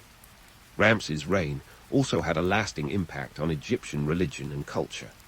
By portraying himself as a living god, he blurred the lines between the divine and the mortal, setting a precedent for the deification of pharaohs that persisted long after his death. His temples weren't just places of worship. They were political tools, reinforcing the divine right to rule and ensuring loyalty among his subjects. This intertwining of religion and politics became a hallmark of Egyptian governance, influencing how power was perceived and exercised for centuries to come. But let's not forget the myths, those tantalizing tales that often overshadow the gritty realities of history. Ramses has been immortalized in pop culture as the quintessential pharaoh, a larger-than-life figure who could bend the world to his will. His story has been retold countless times, from the biblical narrative of the Exodus, where many scholars debate his role as the pharaoh who clashed with Moses, to Hollywood's grand epics. These myths, while not always historically accurate, capture the imagination because they speak to a universal truth: the desire for greatness, the yearning to leave a mark on history that outlasts one's own mortality. The allure of Ramses' story lies in this duality, the man and the myth, the king and the god. He was a ruler who navigated the complexities of power with a deft hand, using both force and diplomacy to achieve his ends. Yet he was also a master of branding, crafting a legacy that would endure long after the sands of time had eroded the physical traces of his reign. This blend of reality and legend is what makes Ramses Roman II such a fascinating figure, one who continues to captivate scholars and storytellers alike. In retrospect, Ramses' legacy is a testament to the power of narrative. He understood that history is not just what happens, but how it's remembered. By controlling the narrative, he ensured that his story would be told and retold, evolving with each generation that discovered it. Whether as a historical figure or a legendary icon, Ramses Roman II remains a towering presence, a reminder that true legacy is built not just in stone, but in the stories we leave behind. So as you drift off with newfound knowledge, remember that Ramses Roman II was more than just a name etched in hieroglyphs. He was a master of reinvention, a ruler who understood the art of storytelling in a way that resonates even today. And perhaps, as you ponder his life and times, you'll see that in the end, Ramses' greatest achievement was not just the monuments he left behind, but the enduring legend of the man himself. Eleanor Roosevelt didn't exactly burst onto the scene like a firework. She more or less stumbled through the social circles of New York's elite, like a deer in the proverbial headlights. Born in 1884 to a family dripping with so much old money they probably used $100 bills as bookmarks, Eleanor's early years were anything but charmed. Her father, Elliot Roosevelt, was the younger brother of the larger-than-life Teddy Roosevelt, and he had a penchant for alcohol that rivaled his love for adventure. Her mother, Anna Hall Roosevelt, was a society beauty who reportedly referred to Eleanor as Granny due to her serious demeanor, a nickname that didn't exactly scream life of the party. You could say Eleanor had a front-row seat to the circus of high society, but she often felt more like the sideshow. When her parents passed away, her mother from diphtheria in 1892, and her father from complications related to his alcoholism a couple of years later, she was left in the care of her maternal grandmother. This wasn't the backdrop for a rags-to-riches story. Eleanor was still wealthy, but her life was more Dickensian drama than Gilded Age glitter. Now, let's talk about Eleanor's social debut, a rite of passage that probably felt more like a gauntlet. Picture a room filled with New York socialites, each more polished than the last, and in walks Eleanor, a ball of nerves bundled into a white debutante gown. Despite her reluctance, Eleanor's debutante ball was held in 1902, when she was 17. She might not have been the belle of the ball in the traditional sense, but she had something far more valuable than a tiara, an innate sense of empathy and a social conscience. Eleanor's education was another piece of the puzzle that didn't quite fit the mold. Sent to a Lenswood Academy in England, a finishing school led by the formidable Mademoiselle Marie Souvester, Eleanor found herself in an environment that valued intellect over lineage. Souvester, a radical thinker for her time, encouraged Eleanor to form her own opinions and question the status quo. Eleanor thrived under this mentorship, developing a backbone that would later support her in the turbulent political storms of Washington, D.C. But let's not skip ahead to the political part just yet. Enter Franklin Delano Roosevelt, her fifth cousin once removed, and future husband. Their marriage in 1905 was orchestrated under the watchful eyes of Franklin's domineering mother, Sarah Delano Roosevelt. Sarah had all the subtlety of a steamroller and made it clear that her influence would loom large over the newlyweds' lives. Talk about a mother-in-law with benefits, or rather, strings attached. In the early days of their marriage, Eleanor found herself trying to navigate the treacherous waters of both high society and the Roosevelt family dynamics. Franklin, ever the charming politician, was busy climbing the political ladder, so Eleanor was left to play the part of the dutiful wife. Cue the social gatherings, where Eleanor was expected to dazzle and delight. And let's just say, dazzling wasn't exactly her forte. She once described herself as a shy, awkward girl in a sea of extroverted socialites. While Franklin was out there shaking hands and kissing babies, Eleanor was grappling with her role, trying to fit into a world that seemed to expect her to be seen and not heard. But Eleanor, with her newly steeled resolve and burgeoning sense of purpose, was not content to remain in the background forever. Her awkward debut into society and subsequent struggle to fit in were merely the beginning of a transformation that would see her evolve into one of the most influential figures of the 20th century. Through these early years, Eleanor learned the powerful lesson that being underestimated can be a secret weapon. Her early life wasn't defined by grand gestures or headline-grabbing scandals, but by quiet resilience and an unyielding determination to make a difference. And as the world would soon discover, Eleanor Roosevelt was not just a footnote in the story of the Roosevelts. She was writing a whole new chapter. And so, Eleanor Roosevelt found herself at the precipice of an unexpected journey. When Franklin Delano Roosevelt became president in 1933, Eleanor could have chosen the traditional path, serving tea and smiling politely in the background. Instead, she opted to redefine the role of First Lady with all the subtlety of a bull in a china shop. She didn't just step out of the shadow of the White House. She practically ran a spotlight factory. You see, Eleanor's entrance into politics wasn't a grand, strategic maneuver. It was more like a series of happy accidents and bold choices. While Franklin was busy with the Herculean task of pulling America out of the Great Depression with his New Deal, Eleanor was out there making her own deals, mostly with the American public. She attended rallies, visited coal mines, and toured factories, often logging more miles than a traveling salesman. In 1933 alone, she traveled over 40,000 miles, a distance that would make even the most seasoned jet-setter clutch their frequent flyer miles. Eleanor's transformation from a shy socialite to a political force was as surprising as finding a pearl in an oyster at a clambake. She was determined to use her platform to advocate for social issues that were often swept under the rug. The First Lady's role had traditionally been about hosting state dinners and picking out new curtains, but Eleanor saw it as a golden opportunity to tackle the issues that mattered to her: poverty, civil rights, and women's rights, to name a few. Her infamous press conferences were a stroke of genius wrapped in a lace glove. Beginning in 1933, Eleanor held these gatherings exclusively for female reporters. Why, you ask? Well, because most newsrooms at the time were staffed almost entirely by men, and publishers suddenly had a reason to hire women if they wanted to cover the First Lady's latest moves. It was a savvy move to smash the glass ceiling with the elegance of a sledgehammer. By the end of her first year in the White House, Eleanor had held 348 press conferences, a number that would make even the most seasoned spin doctor break a sweat. Eleanor had a knack for turning social norms on their head and giving them a good shake, like turning a snow globe upside down just to see what happens. Her advocacy for civil rights was particularly trailblazing at a time when segregation was as American as apple pie, if apple pie came with a side of institutionalized racism.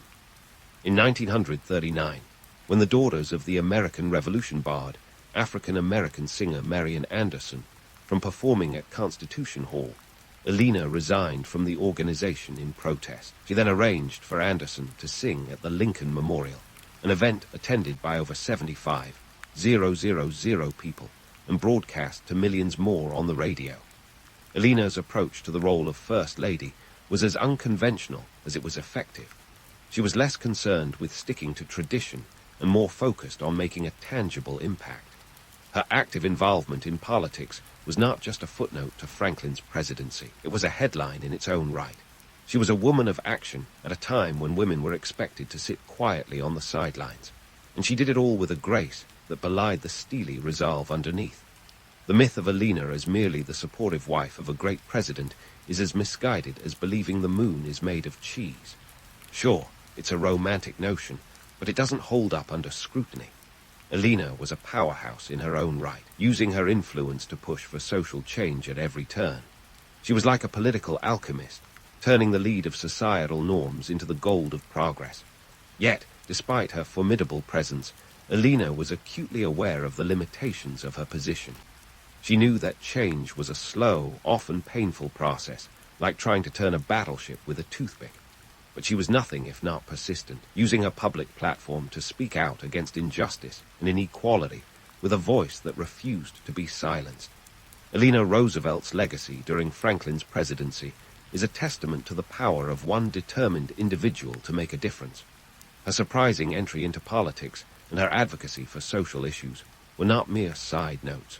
They were the main score in a symphony of change. She managed to rewrite the playbook on what it meant to be a First Lady, leaving an indelible mark on history that still resonates today. And as we leave this chapter of Eleanor's story, it's clear that she was just getting started. There's more to explore in her remarkable journey, a path littered with bold decisions and daring defiance. So, stay tuned, because Eleanor Roosevelt was far from finished rewriting history. So, as Eleanor Roosevelt rode the wave of her own political symphony, the world was plunging headlong into the cacophony of World War II.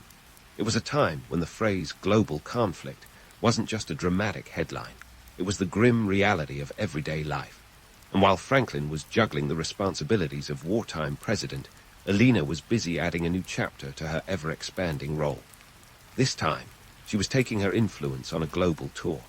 Picture Eleanor, not in the polished halls of Washington, D.C., but on the front lines, where mud and determination were in greater supply than creature comforts. During the war years, Eleanor clocked more miles than a rock band on a world tour, visiting troops and military installations across the globe. She wasn't there to simply shake hands and pose for photos. She was there to boost morale, and boy, did she succeed. Her trips were legendary. Soldiers quipped that she was more popular than their rations, and considering the state of military cuisine, that was saying something. Let's take a hop across the Pacific to 1943, when Eleanor visited the battlefronts. This was no casual stroll through the park. It was a grueling 25,000-mile journey across the South Pacific, an area as far-flung as it was strategically crucial. She visited Australia, New Zealand, and Guadalcanal, among other locations.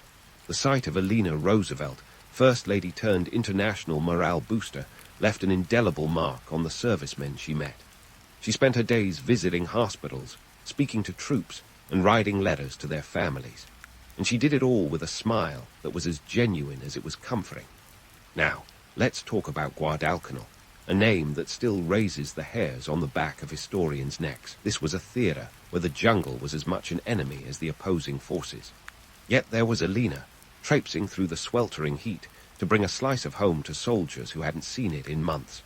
She met with Marines, flew in military planes, and showed a level of grit that was more commonly found in battle-hardened generals than a First Lady. And if the mosquitoes didn't bring her down, nothing could. But Eleanor wasn't just a comforting presence. She was a force of nature, wrapped in a sensible dress. Her influence extended beyond the battlegrounds to the very heart of international policy. Back in Washington, Eleanor was a vocal advocate for the United Nations, pushing for its creation even before the war had ended. In 1945, she served as a delegate to the United Nations General Assembly, where she helped draft the Universal Declaration of Human Rights. This wasn't a mere footnote in history. It was a magnum opus. The myth of Eleanor as a passive participant in international affairs is about as credible as a gossip column in a tabloid. Sure, it's juicy, but it doesn't hold water. In reality, she was a diplomatic powerhouse, wielding her influence like a maestro with a baton. Her trips abroad were not just goodwill tours. They were strategic maneuvers designed to rally support and bring global attention to the causes she championed. But let's not sugarcoat the realities of these times. The world was teetering on the brink, and Eleanor's actions were not without controversy.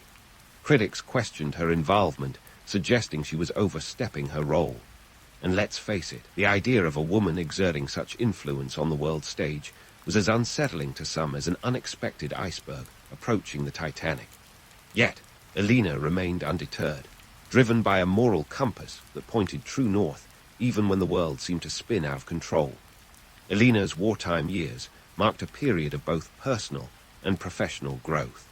The former debutante who once hesitated in the spotlight was now a beacon of hope for millions. Her travels were not just about visiting troops. They were about connecting with them, understanding their struggles, and advocating for their needs. It was about bringing humanity to a war that often seemed devoid of it. And while she was out there charming the khaki off soldiers and politicians alike, she was building a legacy on the home front, too. Eleanor's columns, radio broadcasts, and public appearances kept her in the public eye, and her compassion at the forefront of American consciousness. Her column, My Day, was syndicated 6 days a week, reaching millions with her candid reflections on the war and the world. Eleanor Roosevelt was more than just a historical figure. She was a force of nature. Her wartime efforts were not just about supporting her husband's presidency.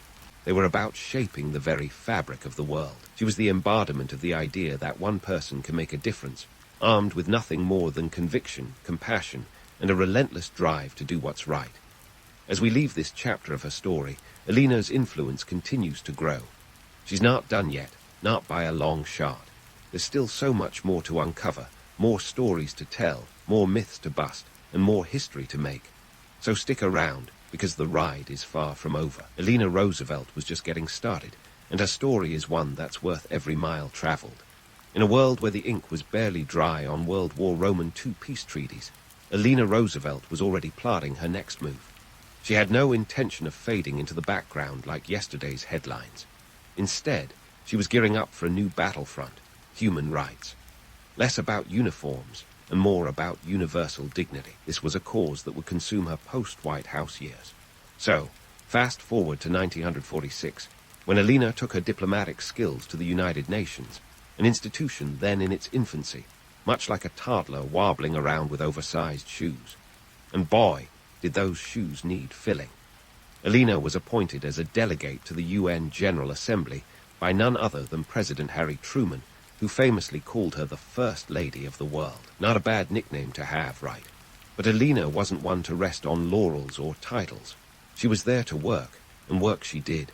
Her most monumental task, crafting the Universal Declaration of Human Rights, a document that aimed to give every human being the rights they deserved just for being, well, human. It sounds simple enough, but drafting this declaration was akin to untangling a ball of yarn with 58 ends, each representing a different country with its own agenda. The process was about as straightforward as teaching a cat to fetch. Eleanor chaired the UN's Human Rights Commission, a formidable position that required equal parts patience and diplomacy. Here, she earned a reputation for her tenacity and negotiation prowess. Imagine her in a room full of diplomats, each pushing their own national interests, each skilled in bureaucratic gymnastics. Yet, Eleanor had a knack for cutting through the noise. When tempers flared and debates raged harder than New York summer, Eleanor remained the calm in the storm, deftly steering discussions back on track. Let's take a moment to appreciate the sheer magnitude of her achievement. The Universal Declaration of Human Rights was adopted on December 10, 1948, a date now celebrated as Human Rights Day. The document laid out 30 articles that included rights to freedom, equality, and dignity.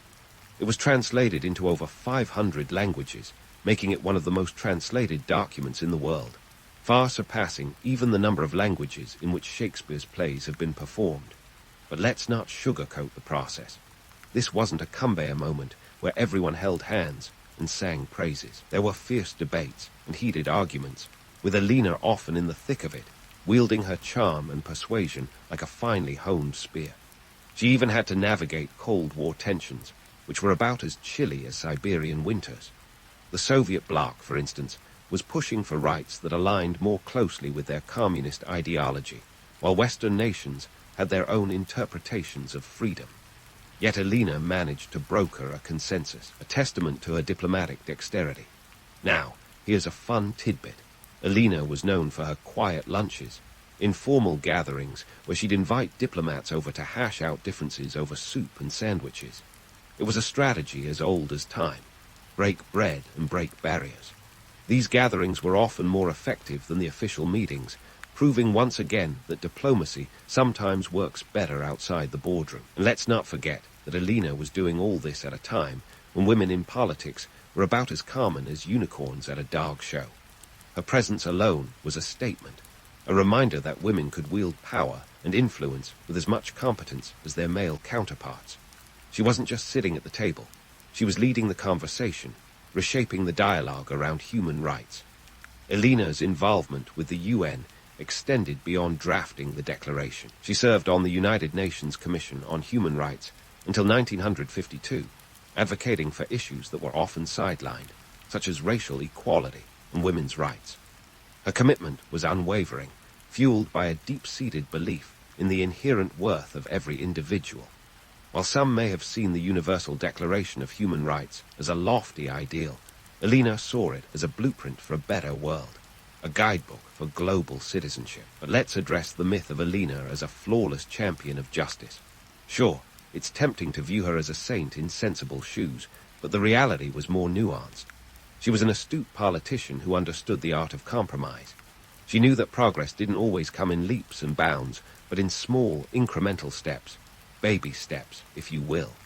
And sometimes, those steps were taken in the wrong direction before finding the right path. Eleanor's legacy in the UN is a testament to her foresight and determination. She was not just a figurehead. She was a force to be reckoned with, challenging the status quo and pushing for a world where human rights were not just theoretical concepts, but lived realities. Her work laid the foundation for countless human rights movements that followed, proving that one person's vision can indeed shape the future. As we leave this chapter of Eleanor's journey, it's clear that her story is far from over.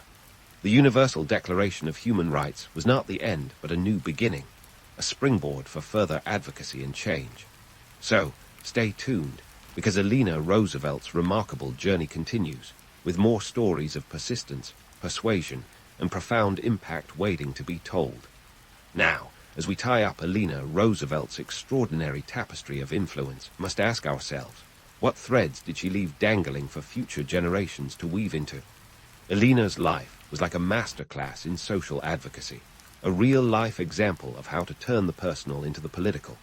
She had a knack for transforming every challenge into a crusade for justice, and her legacy continues to ripple through the annals of modern social movements and politics. Let's start with the obvious. Eleanor as the poster child for social justice. Her work laid the groundwork for countless movements that followed, and her fingerprints are all over initiatives for women's rights, civil rights, and even LGBTQ rights. Take the 1960 civil rights movement, for example. Martin Luther King Jr. often cited Eleanor as an inspiration, recognizing her early advocacy for racial equality as a crucial stepping stone. She had already been stirring the pot on racial issues when segregation was the norm, not the exception. Her friendship with African-American leaders like Mary McLeod Bethune was more than just a photo op. It was a genuine partnership in the fight for equality. Fast forward to the women's liberation movement of the 1970s, and you'll find Eleanor's influence echoing through the halls of feminist consciousness.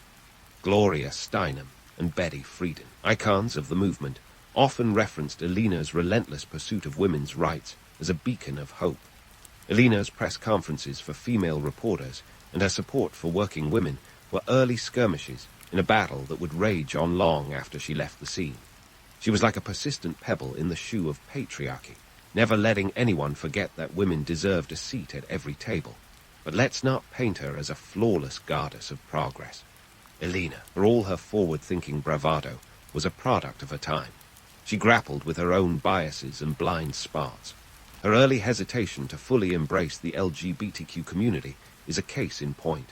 While she counted openly gay figures like Lorna Hickok among her closest friends, she was initially cautious in her public advocacy.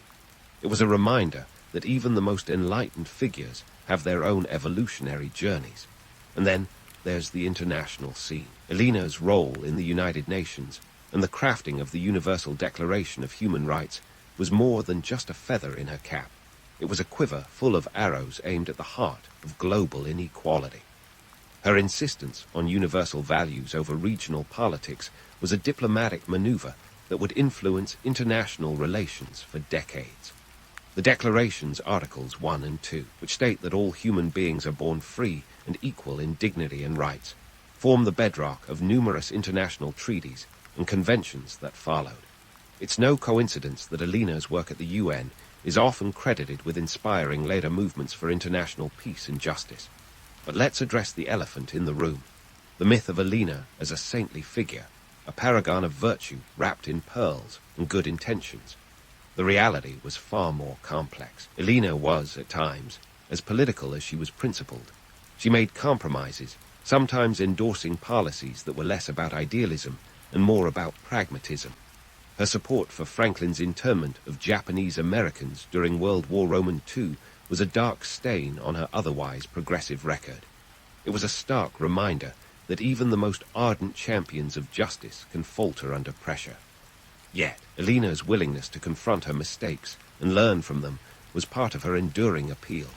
She was an icon who knew when to pivot, when to push, and when to listen.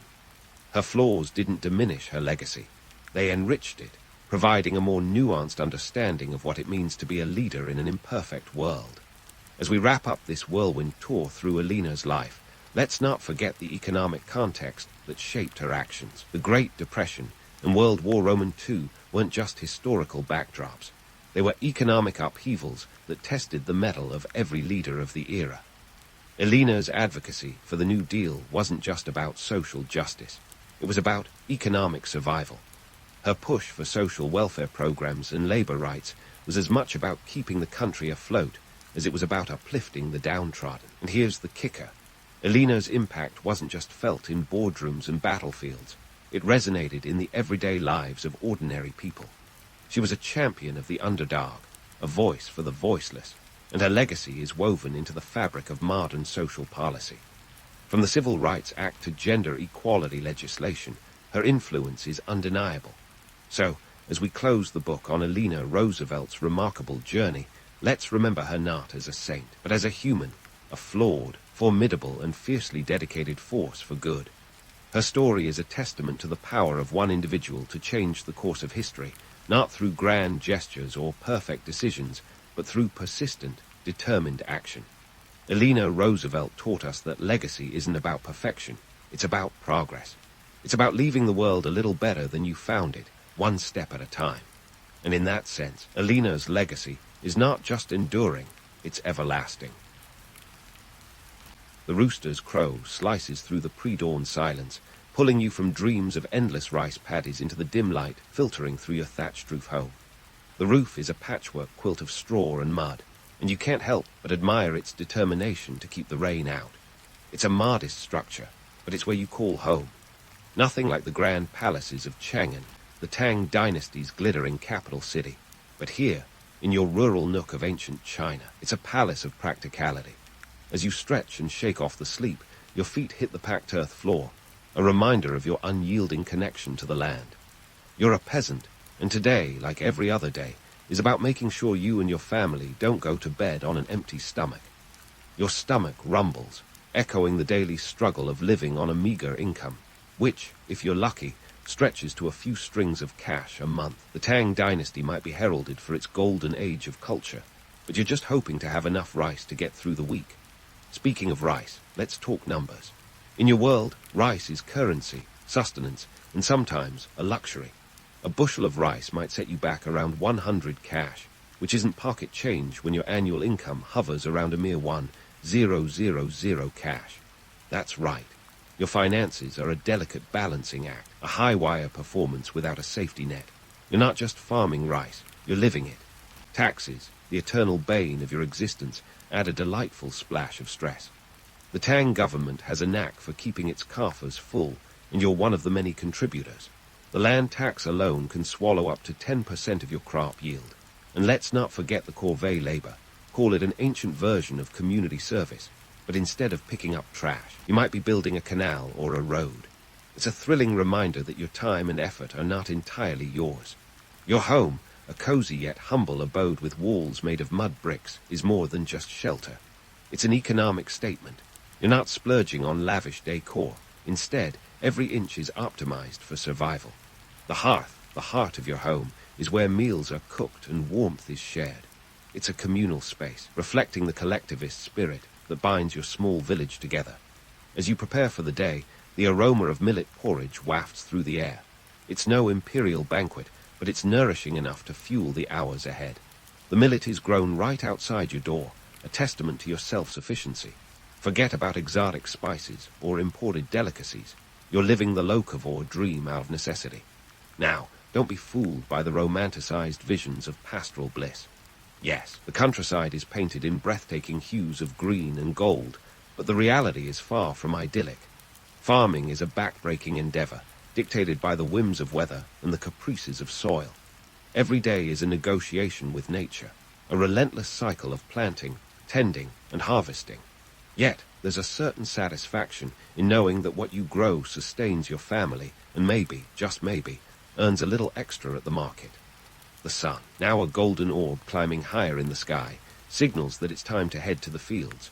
Your tools, a plough, hoe, and sickle, are basic but effective, crafted to coax life from the earth. The rhythm of your work is a dance as old as time, a choreography of necessity and hope. As you toil under the sun, you're acutely aware of the fine line you tread between surviving and thriving, between scraping by and falling short. In the grand tapestry of history, your life might seem like a tiny, inconspicuous thread, but it's these threads that weave the fabric of the Tang dynasty's economic engine. While poets and painters capture the era's splendor, you're the unsung hero ensuring that society's foundation doesn't crumble. As you pause to wipe the sweat from your brow, a neighbor calls out, sharing news from the village. Maybe it's about a new edict from the local magistrate, or a rumor of bandits prowling the outskirts. Information travels fast in your tight-knit community, and you're always attuned to the undercurrent of local politics and gossip. It's a reminder that while your world might be small, it's not isolated. Midday arrives, and with it, a brief respite. You find a shaded spot under a tree, pulling out a humble meal of rice and vegetables. It's not much, but there's comfort in the routine.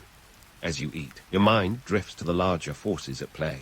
The Tang dynasty's trade routes crisscrossing Asia, the bustling markets of Silk Road cities, the imperial decrees that ripple down to your village. You're a small player in a grand historical epic, yet your role is crucial. There's a certain irony in the simplicity of your life against the backdrop of a civilization renowned for its sophistication. The Tang dynasty is a beacon of cultural renaissance, yet here you are, grappling with the timeless challenges of subsistence. It's a reality check, a reminder that history is not just the stories of emperors and generals, but the countless lives like yours that shape the world. As the afternoon sun casts long shadows on the fields, you resume your labor, driven by the quiet determination to endure. The work is hard, the rewards modest, but there's a resilience in your bones, a tenacity that defies the odds. You're not just surviving, you're living, carving out a space in history that's uniquely yours. The day edges towards evening, and as you make your way home, the sky painted in hues of pink and orange, there's a sense of closure. Another day in ancient China, another chapter in the vast, unending story of humanity. Your life, while humble, is a testament to the enduring spirit of those who came before you and those who will follow. It's a journey marked by grit and grace, a dance of survival and hope. And as the stars begin to dart the night sky, you find solace in the knowledge that you are part of something much larger than yourself. As you step back into the fields, the horizon stretches out before you, a canvas of golden crops waiting for the artistry of your labor. The iron plough, a marvel of its time, is your trusted ally in this daily battle with the earth. Forget the wooden ploughs of yore. This beast, a product of the Tang dynasty's technological leap, cuts through the soil with a determination that mirrors your own. It's a game changer, boosting productivity by nearly a third. Picture it as the ancient equivalent of upgrading from dial-up to fiber optic internet. This chunk of metal doesn't just save time, it transforms your entire farming strategy. Now, let's not get carried away romanticizing this tool. In the hands of a well-fed farmer, it's a godsend. But for you, scraping by on scant meals, it's a reminder of the back-breaking labor that defines your existence. The iron plough is heavy, demanding both strength and skill. It's an unforgiving partner, much like the ruling class that owns the land you toil. Ah, the ruling class, those imperial powerhouses sitting pretty in Chang'an and Luoyang, spinning decrees and collecting taxes like it's a national sport. You pay them homage, not just in taxes, but in blood, sweat, and tears. Social structure of the Tang dynasty is a pyramid, and guess what? You're the cornerstone. It's an unfair setup, with the aristocrats lounging in silk robes while you're knee-deep in muck. But that's the dance of the dynasties. They provide order, and you provide everything else. The myth of pastoral bliss often paints peasants as happy-go-lucky folks whistling while they work. Reality check. This is no Disney movie. Farming under the sun is grueling, a constant negotiation with nature's whims. Droughts, floods, locusts, they're your daily adversaries and they don't quit. It's survival of the fittest, or in your case, survival of the most determined. Yet there's a seductive charm to the simplicity of this life. The sun rises and sets. The seasons change predictably. There's a rhythm to it, a sense of continuity that's oddly comforting. But let's not confuse comfort with ease. The truth is, every harvest is a gamble, a roll of the dice with your future at stake. And while poets might wax lyrical about the serene beauty of rice fields swaying in the breeze, you know it's less about beauty and more about survival. As you push the plow, your mind wanders to the empire's bustling trade routes, a sprawling network of goods and ideas crisscrossing Asia. Silk, spices, and ceramics flow like rivers of wealth. Yet here you are, fortunate if you get your hands on a simple bolt of fabric once a year. It's a reminder of the stark divide between the haves and the have-nots, a theme as old as civilization itself. The social contract that binds you to this life is rigid, a hierarchy so entrenched it's practically genetic. Born a peasant, die a peasant, that's the rule. Upward mobility. A nice thought, but about as likely as a snowstorm in the go-by desert. The ruling elite holds the keys to the kingdom, and you're just trying to keep your family fed and clothed. In this world, land is power, but it's a power you'll never wield. Instead, you navigate a life of ceaseless labor, the fruits of which you barely get to taste. The irony is palpable. You, the backbone of the agrarian economy, are perpetually on the brink of scarcity. But what's a little irony between friends, right? As the sun arcs across the sky, you pause to catch your breath, the landscape a patchwork quilt of greens and browns. It's a moment of reflection, a chance to consider the broader forces at play. The Tang dynasty might be experiencing a cultural renaissance, but you're living in a constant state of economic stasis. It's a curious duality, a split personality of sorts, where prosperity and poverty coexist in an uneasy dance. Your world is one of relentless toil, yet it's not without its small victories. Every successful harvest is a triumph, a testament to your resilience in the face of adversity. It's a quiet rebellion against the odds, a refusal to be defined solely by your circumstances. And while the ruling class might dismiss you as a mere cog in the machine, you know your worth. You're the engine that powers the empire, a fact that's both empowering and humbling. As the day wanes and you make your way home, there's a sense of weary satisfaction. Another day under the belt, another step in the endless journey of life. You're not just a peasant in ancient China. You're a survivor, a testament to human endurance. And while your story might not be etched in the annals of history, it's a narrative that resonates across the ages. With the stars beginning to twinkle above, you find solace in the company of your family, the warmth of your home, a comforting embrace. It's a life of contrasts, of hardship and hope, a balancing act on the tightrope of history. And as you drift into dreams, the murmur of the fields lulls you to sleep, a gentle reminder that tomorrow is another day in the grand tapestry of time. As you drift off, the night wraps around you like a comforting quilt, a pause before the relentless cycle of farming resumes at dawn. The rooster's crow will soon shatter the silence again. But for now, let's hit the pause button and dive into the midday ritual that's less about culinary delight and more about survival, lunch. In the grand tradition of ancient Chinese peasantry, a midday meal is both a humble homage to the earth and a masterclass in resourcefulness. The star of this rustic show, millet. Yes, the unassuming grain that's more likely to be found in a bag of birdseed today was your lifeline. Forget the glitzy rice bowls of the imperial courts. Millet is the peasant's bread and butter, minus the butter because, let's face it, dairy wasn't exactly flowing in your village. Now, let's talk millet economics. This grain was the bedrock of the peasant diet, not because it was particularly exciting, but because it was cheap and plentiful. Millet could be harvested in a relatively short growing season and didn't demand much from your already overworked soil. It was the pragmatic choice, much like wearing sweatpants to a gala, comfortable, essential, and a little underwhelming. A typical lunch might consist of a steaming bowl of millet porridge, perhaps seasoned with a dash of salt if you're feeling particularly extravagant. Luxuries like meat or fish were rare guests at your table, visiting only on festive occasions or when the stars aligned just right. Think of them as the celebrity cameos in the sitcom of your life, brief, memorable, and leaving you wanting more. The nutritional profile of your lunch was, let's say, questionable.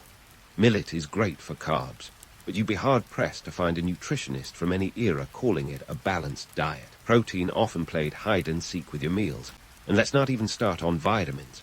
Your diet was heavy on survival, light on variety. Sure, you might occasionally toss in some homegrown vegetables or legumes, but these additions were more about what was available than what was ideal. Spices, those magical dusts that make food sing, were the stuff of legends in your peasant pantry. The Silk Road may have been the red carpet of spice trade, but your kitchen was more like a high school cafeteria, functional but lacking flair. Pepper, cinnamon, and their aromatic cousins were more likely to be found in the kitchens of the elite, seasoning meals you'd only hear about in village gossip. For you, salt was the king of condiments, ruling over your meals with a firm but predictable hand. Why such austerity, you ask? Well, spices were the original luxury goods. They traveled thousands of miles, passing through many hands before reaching their final destination. Each leg of the journey added to their price, turning them into status symbols as much as culinary enhancers. So, while the wealthy might sprinkle a bit of exotic spice on their roast fowl like confetti, you were left to dream of such decadence from the comfort of your millet bowl. And speaking of dreams, let's puncture a few. There's this romanticized notion of the ancient feast, a table groaning under the weight of roasted meats, overflowing goblets, and enough variety to make a modern buffet look like child's play. Reality check. Those feasts were VIP affairs, reserved for the upper crust of society. Meanwhile, your lunch was more likely to involve communal eating, where the closest you got to a feast was sharing a slightly larger portion of millet with your family. The cultural practices surrounding food were practical, reflecting the agrarian society you lived in. Meals were about sustenance, not indulgence. There were moments of pause in a day defined by toil, a chance to gather strength for the hours ahead. The act of eating was communal, reinforcing the social ties that bound your village together. You didn't eat alone. You shared what little you had, turning scarcity into solidarity. If you were lucky, the village might occasionally hold a communal meal, pooling resources to celebrate a festival or a good harvest.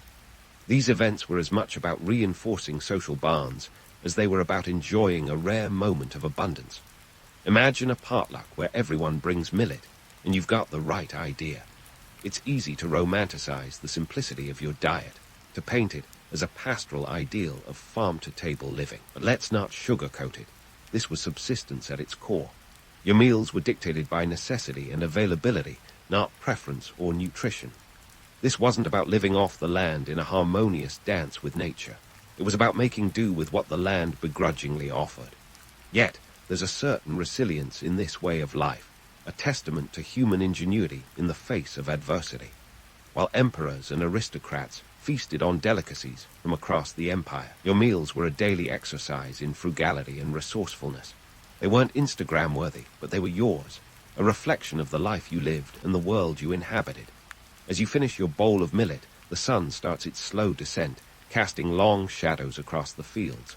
Lunch is over, and with it, your brief respite. It's time to return to the fields, to continue the dance with the earth that defines your existence.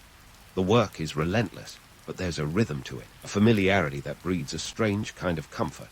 While the Tang dynasty's poets might wax lyrical about the aesthetic beauty of a well-set table, your reality is far more grounded. Your meals may not be the stuff of legend, but they are a crucial part of the grand historical tapestry, a gritty, unvarnished thread that speaks to the resilience and tenacity of those who lived in the shadows of history's grand narratives.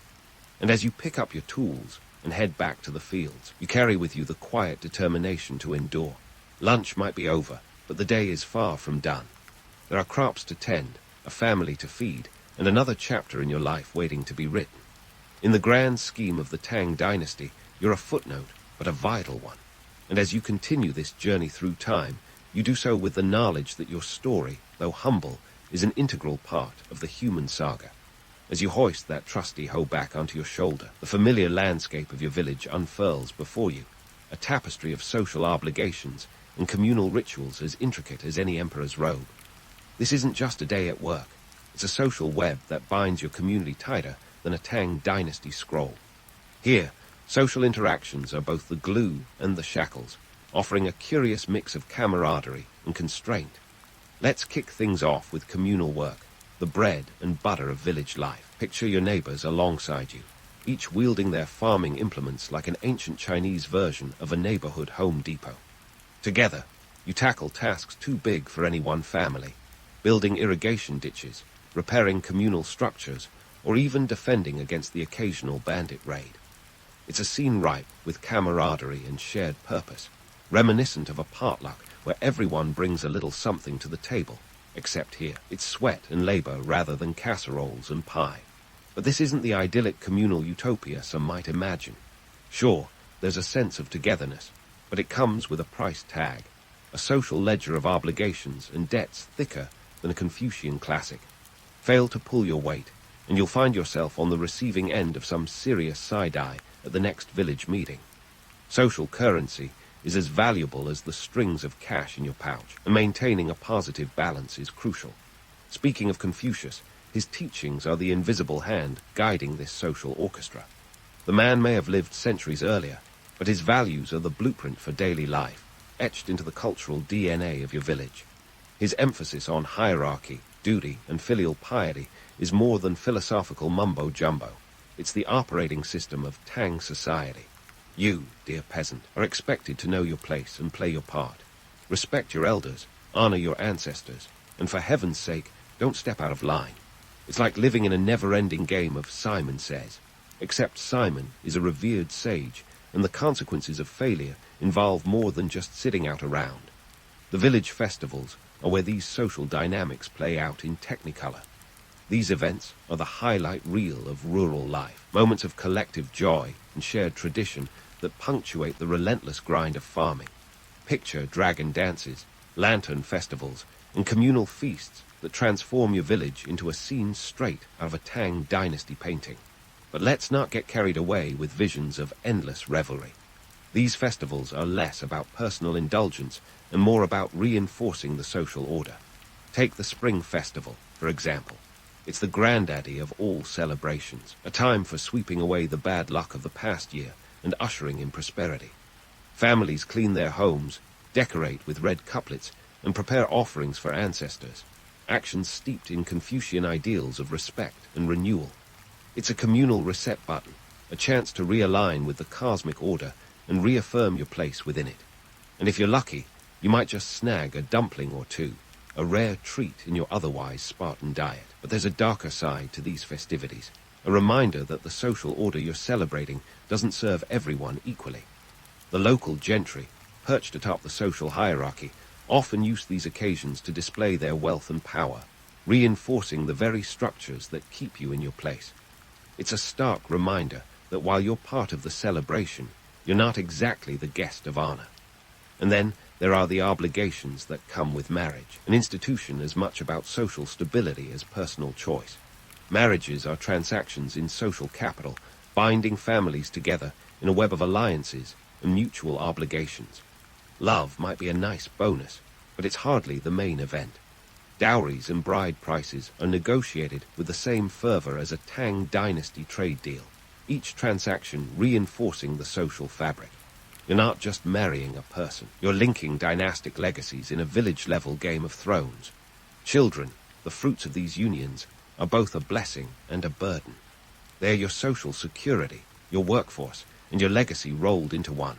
Yet, they're also a constant reminder of the Confucian emphasis on filial piety. You're raising them to respect their elders, honor their ancestors, and uphold the family name. A tall order when the family name doesn't carry much weight beyond your village boundaries. These communal and familial dynamics can be both comforting and constricting. On one hand, you're never alone. Your village is a living, breathing entity that supports you in times of need. On the other, every interaction is a reminder of the rigid social order, a system that benefits those at the top while keeping you firmly in your place. As the afternoon sun begins its slow descent, casting golden hues across the fields, you're reminded of the duality of your existence. You're part of a vibrant community, yet constrained by the very bonds that provide support. You're a small cog in the vast machine of Tang society, a society that values harmony and order over individual ambition. Yet, within this framework, there's room for small acts of rebellion and agency. The shared jokes with your neighbors, the whispered gossip about the village headman's latest blunder, the knowing glance exchanged with a fellow farmer when the local magistrate passes by on his horse. These moments are your quiet defiance, your way of carving out a space within the confines of your social reality. You might not be able to rewrite the rules, but you can navigate them with a shrewdness born of necessity. It's a delicate dance, a balancing act on the tightrope of tradition and change. And as you head back to your fields, you carry with you the knowledge that while your life is shaped by forces beyond your control, it's also a testament to your resilience and adaptability. The sun dips lower, casting elongated shadows that stretch like fingers across the land. Your day is far from over, but there's a sense of rhythm to your routine, a continuity that links you to generations past and future. You're not just a peasant in ancient China, you're a custodian of a way of life, a keeper of traditions that have endured the test of time. And as you continue this journey through the annals of history, you do so with the quiet determination to endure, to live, and to leave your mark, however small, on the tapestry of human existence. The stars will soon twinkle above, a cosmic reminder that while your story may be humble, it's one thread in the vast, unending narrative of our shared past. As the stars blink into existence overhead, you finally get a moment to pause, breathe, and in a world short on luxuries, indulge in the simple pleasures that define the twilight hours of your day. Ah, leisure time in ancient China, where the work hard, play hard motto is more like work harder, play if you have the energy. But let's not underestimate the ingenuity of a peasant when it comes to squeezing joy out of the margins of life. First up, the sweet serenade of folk songs. These are your Spotify playlists, minus the subscription fee. Gathered around a flickering fire or under the moonlit sky, you and your fellow villagers break into song, voices weaving tales of love, loss, and the eternal struggle with that fickle mistress, Mother Nature. These tunes are passed down like heirlooms, each note a thread in the rich tapestry of collective memory. And while you might not be headlining at the imperial court, your songs carry the weight of shared experience, resonating with the raw authenticity of those who live by the land. Now, let's talk storytelling, an art older than the Great Wall itself. In the absence of TikTok or Twitter, the village storyteller is your go-to source for entertainment, gossip, and the occasional moral lesson. This is the Netflix of your era, with tales spun from silk and shadow, where mythical creatures roam and heroes rise to great challenges. It's a communal experience, a chance for everyone to gather and escape, if only for a moment, into worlds where the peasant always outsmarts the emperor, and justice is as simple as a well-told yarn. But let's not romanticize this too much. These stories often serve as subtle reminders of your place in the grand hierarchy of things. They're moral compasses wrapped in entertainment, reinforcing social norms and values just as effectively as any Confucian text. Yet, there's a certain rebellious satisfaction in hearing about the clever peasant who outwits a greedy landlord, stories that give a voice to your own aspirations, however fantastical they may be. And then there's the ancient art of gambling, a universal pastime that transcends time and culture. Whether it's betting on a cockfight or throwing dice in a game of liubo, a chance to win some extra cash, or more likely, lose the little you have, is irresistible. It's a risky business, but for a peasant living on the edge, it offers a temporary thrill, a momentary escape from the financial tightrope you walk daily. Just don't let the local magistrate catch you. Officialdom frowns on such diversions, especially when it's not getting a cut of the winnings. Leisure could also be found in the simple act of socializing. Picture this. A group of peasants gathered at the village's communal well, swapping stories and news while drawing water, a scene as timeless as the thirst they're quenching. It's an informal bulletin board, a place where the threads of village life are woven together, and bonds are strengthened in the shared experience of daily routines. It's also where you might catch wind of the latest edicts from the capital, or more intriguingly, the juiciest gossip about the village headman's mysterious new cow. But let's dial back the nostalgia and address the elephant, or should I say, the ox, in the room. The notion of pastoral simplicity is a romanticized myth, a mirage that blurs the harsh realities of peasant life. Sure, there's a rhythm to the seasons, a predictability to the sunrise and sunset, but this is no idyllic retreat. It's a relentless grind, a cycle of sowing and reaping dictated by forces far beyond your control. The leisure you carve out at the end of a long day is a hard-won prize, not a given right. Now, as your day winds down and you prepare to catch some much-needed shut-eye, let's reflect on the legacy of this life.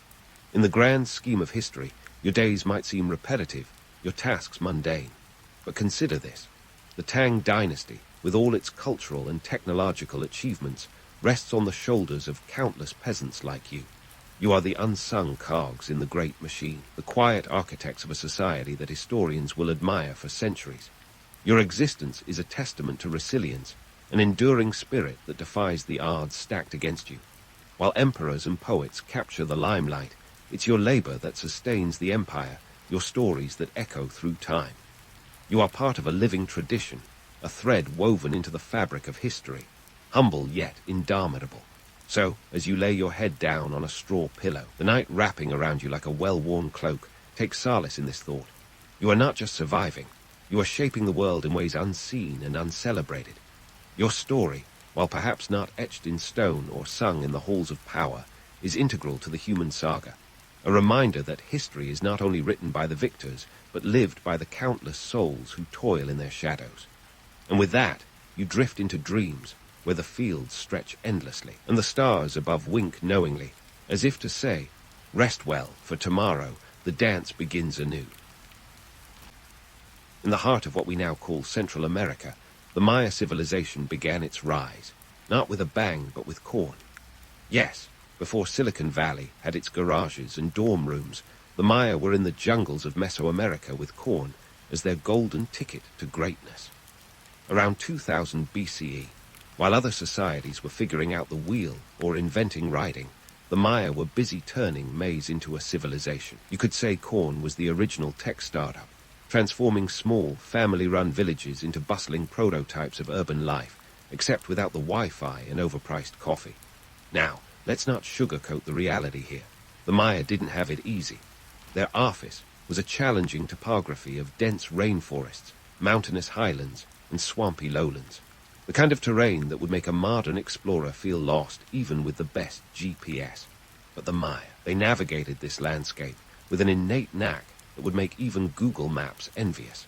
It was in these very jungles that they laid the foundations of their civilization, literally hacking away at nature's obstacles with stone tools and sheer determination. So, what did they do with all that corn, you ask? They turned it into a thriving agricultural economy. The Maya figured out that if you plant it, they will come, they being more people, more villages, and eventually more power. By around 1000 BCE, those small villages were growing faster than a viral TikTok dance, evolving into complex societies with social hierarchies and political systems. These were places where you'd find leaders with real clout, not just the local influencer with a few thousand followers. Agriculture wasn't just a side hustle for the Maya, it was their main gig. They developed sophisticated farming techniques that were nothing short of genius. We're talking about slash-and-burn agriculture, which sounds like something out of a heavy metal song, but was actually a practical solution for clearing land and enriching the soil. They also built raised fields and dug canals to manage water, a necessity in a land where Mother Nature could be as unpredictable as a cat on catnip.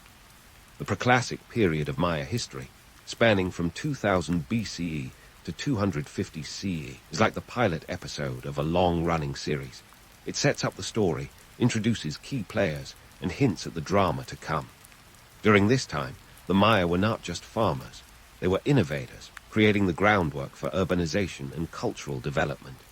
They began constructing ceremonial centers, which were the ancient equivalent of civic plazas, places where people gathered not just for trade, but for religious rituals and community decisions. In this early period, the Maya also started to develop their own distinct cultural identity. They were crafting pottery that would make any modern artisan green with envy, and they carved stone monuments that, while a bit blocky, were precursors to the grand architecture they'd become famous for. By 500 BCE, the Maya were already leaving their mark, quite literally, with the first examples of their hieroglyphic script. This writing system was their version of Instagram, a way to record their history, rituals, and achievements for posterity. Let's debunk a common myth here. The idea that the Maya were some kind of mystical forest people living in harmony with nature. The reality was much grittier. Their relationship with the land was more of a love-hate affair. They depended on it for survival, but they also had to constantly fight against its challenges. Droughts, for instance, were a recurring issue, threatening their crops, and by extension, their entire way of life. It was this constant struggle that pushed them to innovate and adapt, a testament to human resilience if there ever was one. During the Preclassic period, the seeds of what would become the grand Maya cities were already being sown.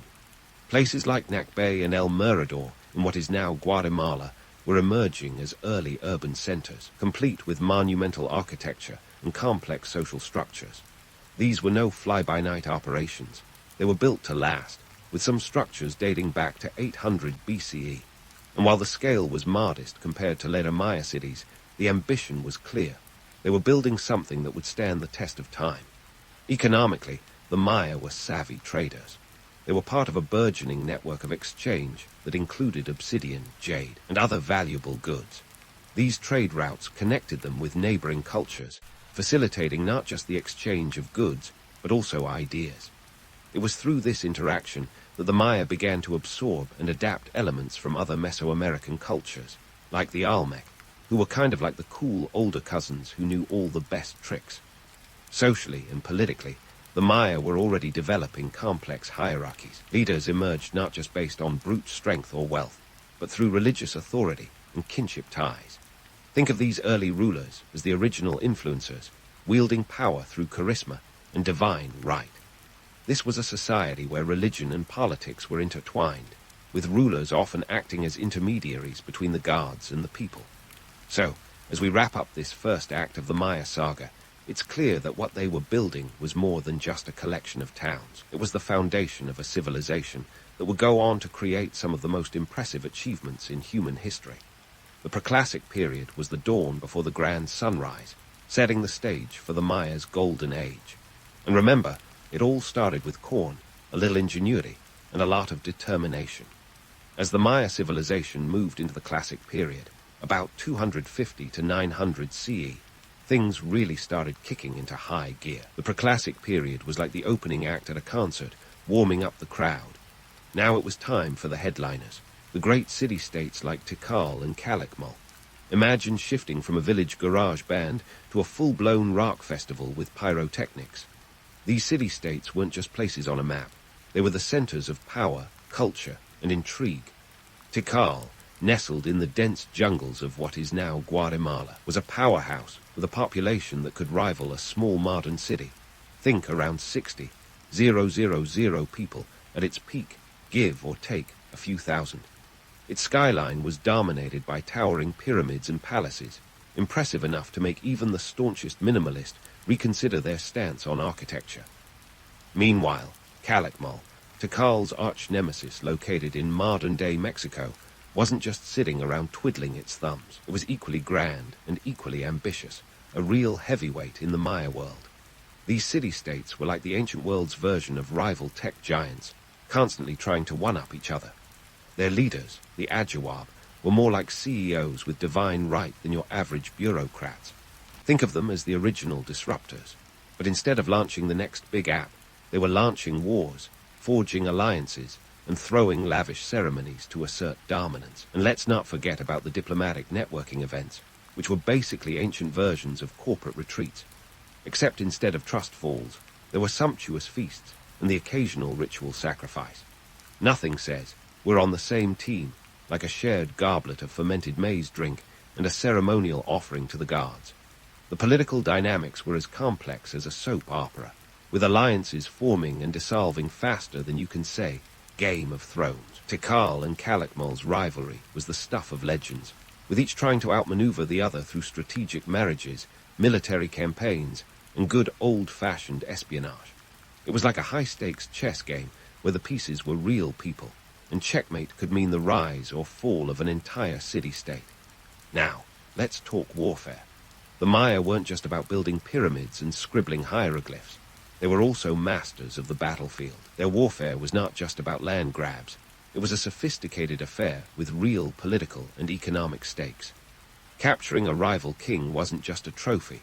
It was a power move that could shift the balance of power.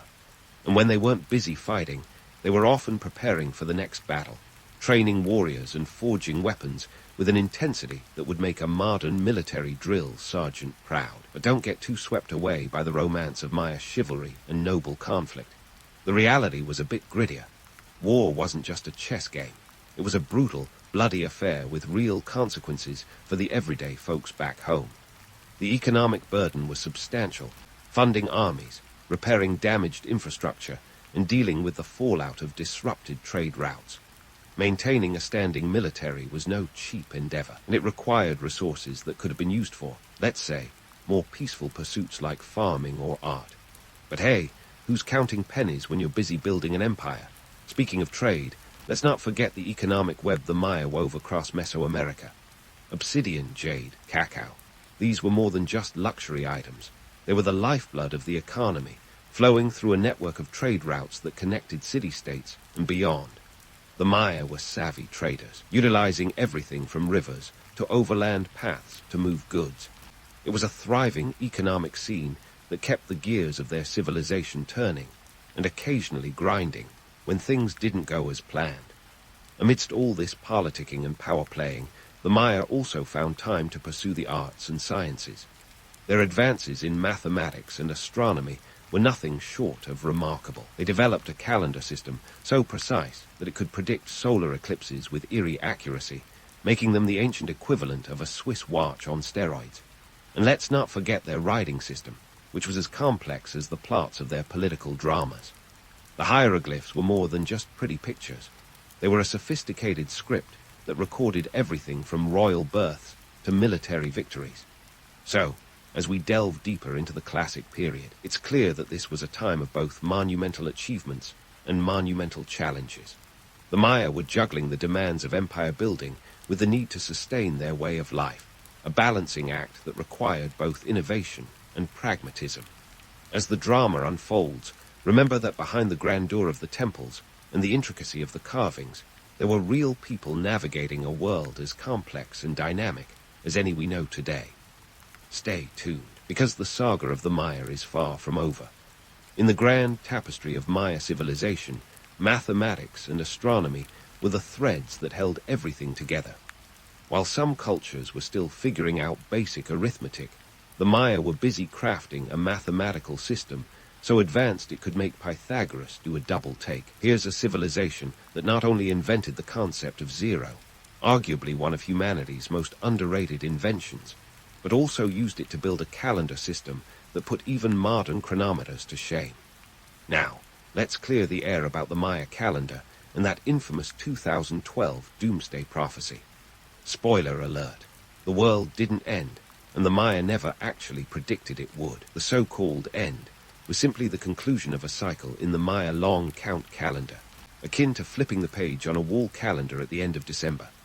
The Maya used several interlocking calendar systems, with the long count calendar spanning a whopping 125 years. When December 21, 2012, rolled around, it was just the end of a cycle, not the apocalypse. It's like expecting the world to implode because your phone calendar doesn't go past December 31st.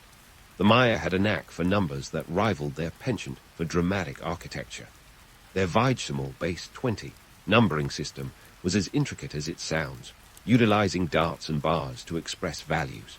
And let's not overlook their genius move of incorporating zero, a concept that wouldn't hit Europe until much later, thanks to the Arabs. For the Maya, zero was more than a placeholder. It was a cornerstone of their mathematical prowess, enabling them to perform complex calculations that underpinned their astronomical observations. Speaking of astronomy, the Maya were stargazers par excellence. Their astronomical knowledge was so precise, it would make a modern astrophysicist blush.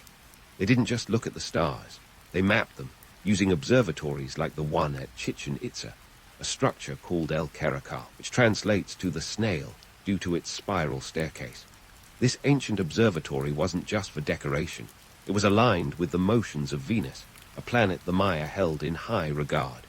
Their observations of Venus and other celestial bodies were recorded with such accuracy that they could predict solar eclipses and other astronomical events with pinpoint precision.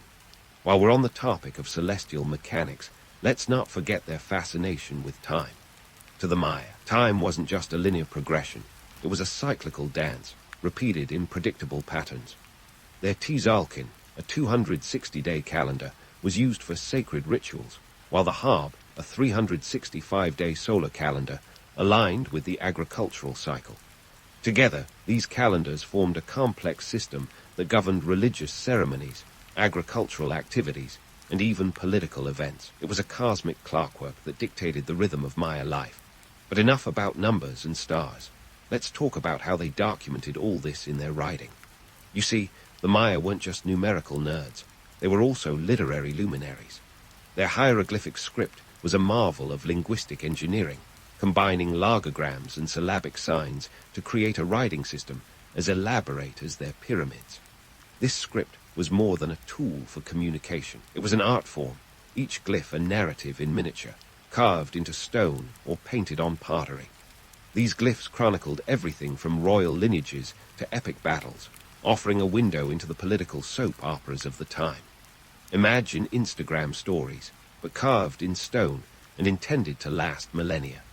This was a civilization that understood the power of the written word long before it became a staple of modern society. Their writing was a way to immortalize their achievements, ensuring that their stories would echo through the ages. However, let's not romanticize this too much. The reality was that literacy was a privilege, reserved for the elite and the scribes who served them.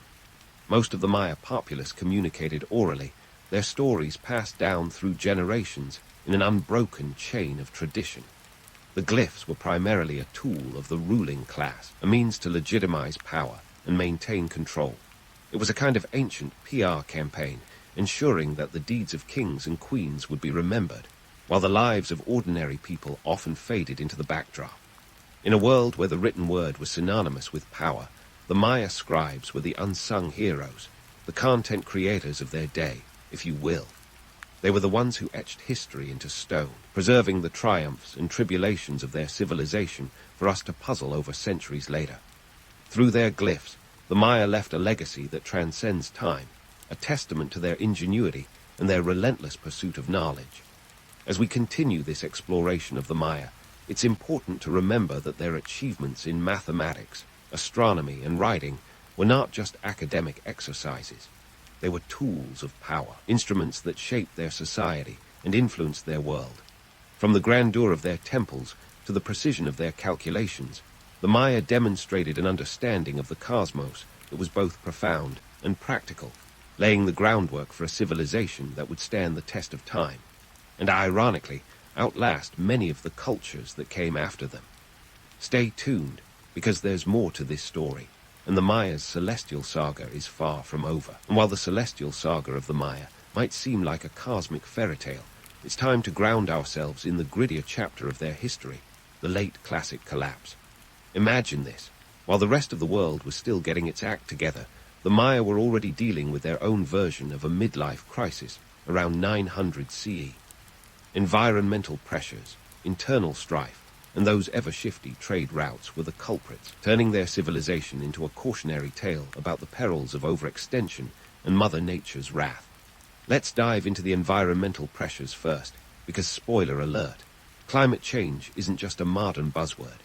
Picture the Maya heartland, where rainforests once thrived like an overachieving houseblend. But by the late classic period, things were changing.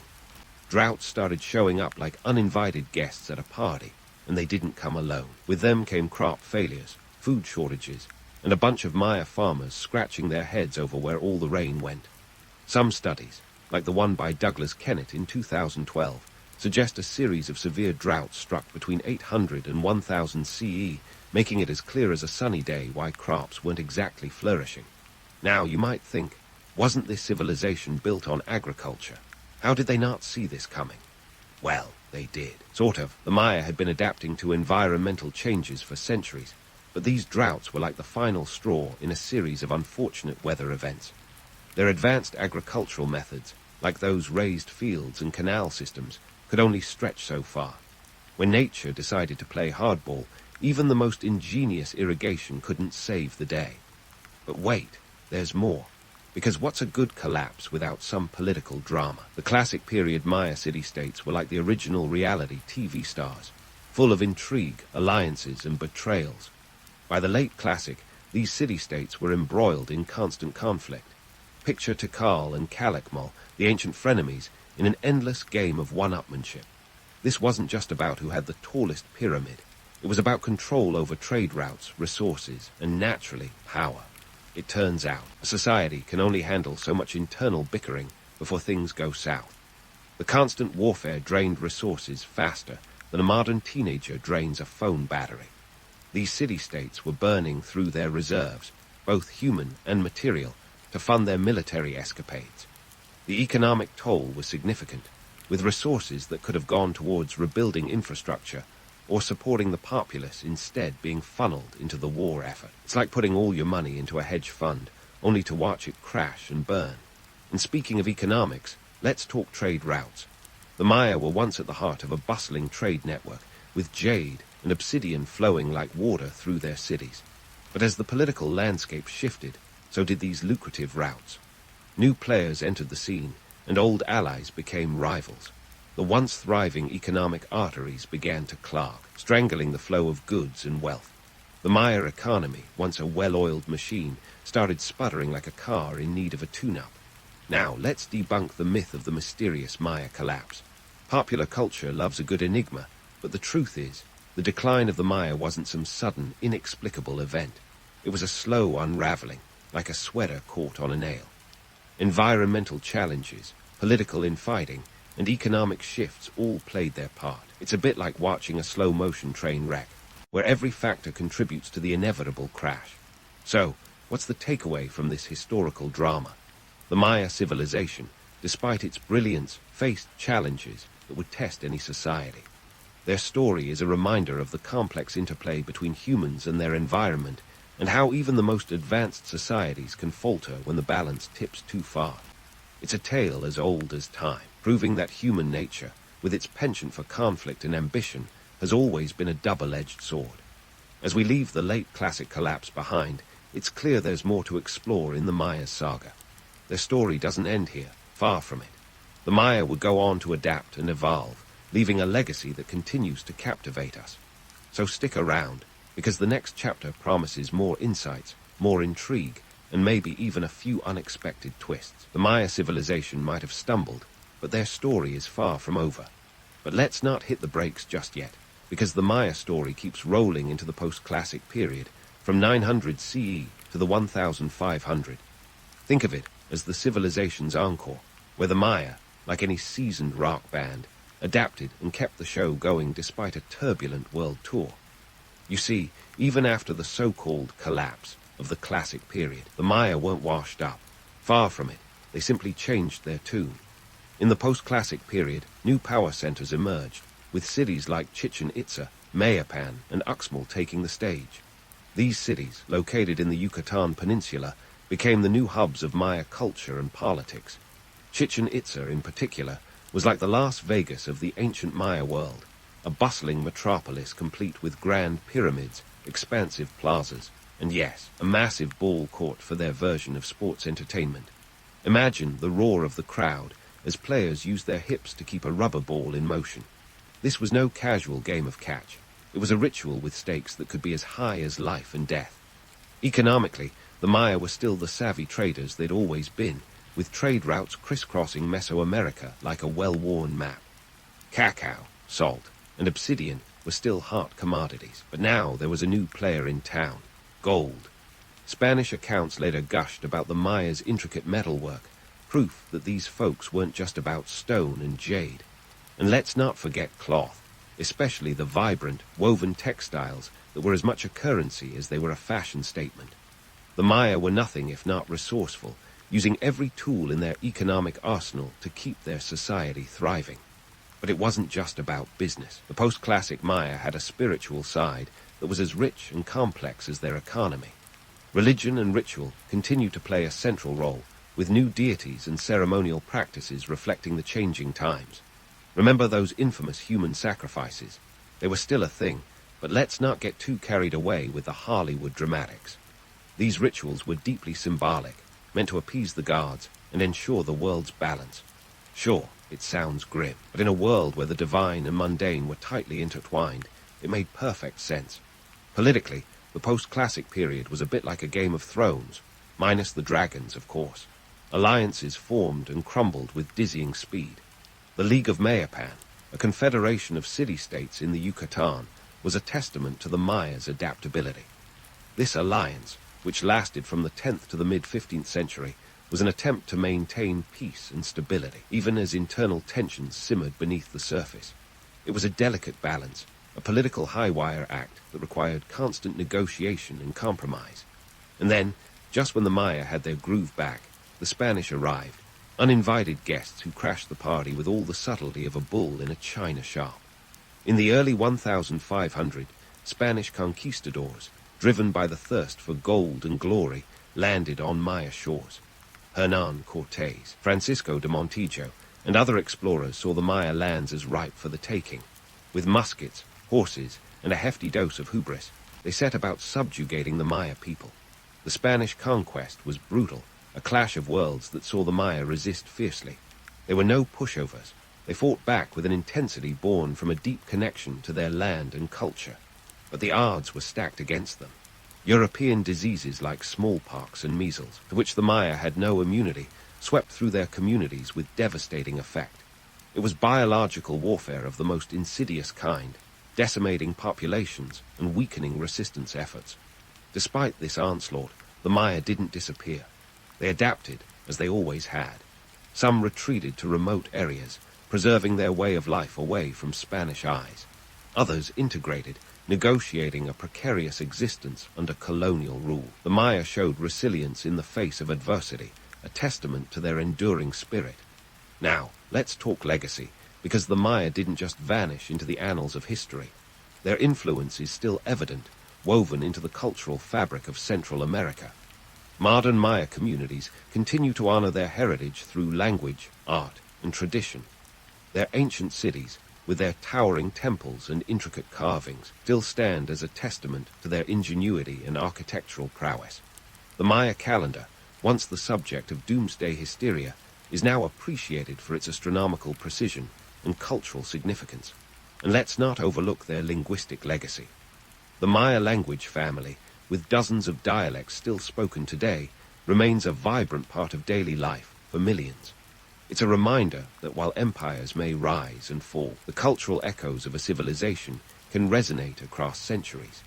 In a world obsessed with influencers, it's worth noting that the Maya were the original trendsetters of Central America. Their achievements in mathematics, astronomy, and urban planning laid the foundations for future generations. So, the next time you marvel at a skyscraper or rely on precise timekeeping, remember that the Maya were there first, calculating the cosmos and building cities long before it was cool. As we wrap up this journey through Maya history, it's clear that their story is one of resilience, adaptation, and enduring influence. From the cornfields of the preclassic period to the bustling cities of the post-classic, the Maya civilization was a testament to human ingenuity and tenacity. Despite the challenges and upheavals they faced, the Maya left a legacy that continues to inspire and captivate. They were, and remain, a civilization of remarkable complexity and depth, proof that even in the face of adversity, the human spirit can endure and thrive. And in the grand tapestry of history, that's a legacy worth celebrating. Athens, 508 BC.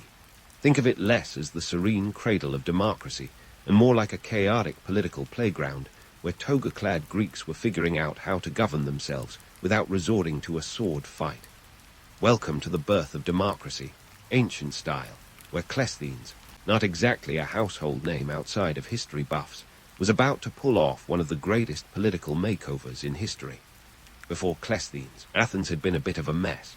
Picture this, a city-state that had been through more tyrants than a soap opera wedding. The last of these tyrants, Hippias, was so unpopular that even his name sounds like a villain in a children's fable. After his not-so-graceful exit, the Athenians were left with a power vacuum, the kind of situation that makes modern political dramas look like a stroll through the park. Enter Cleisthenes, the ultimate ancient spin doctor. He wasn't just some guy with a nice toga. He was a member of the Alcmeonid family, a clan with more skeletons in their closet than a Halloween party.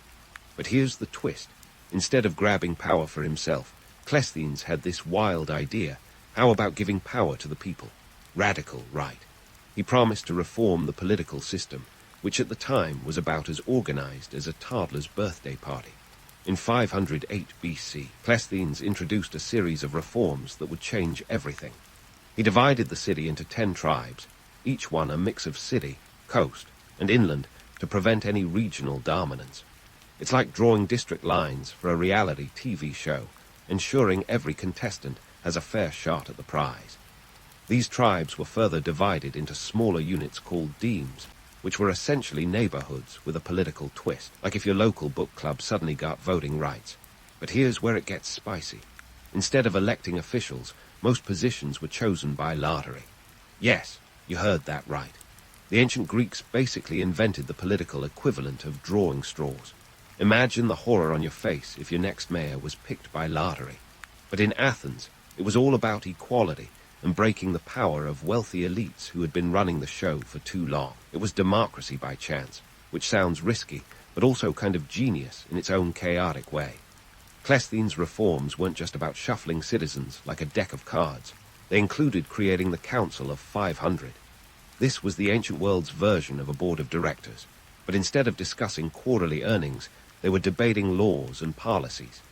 Each of the 10 tribes contributed 50 members selected by, you guessed it, lottery. This council set the agenda for the assembly, where every male citizen could vote.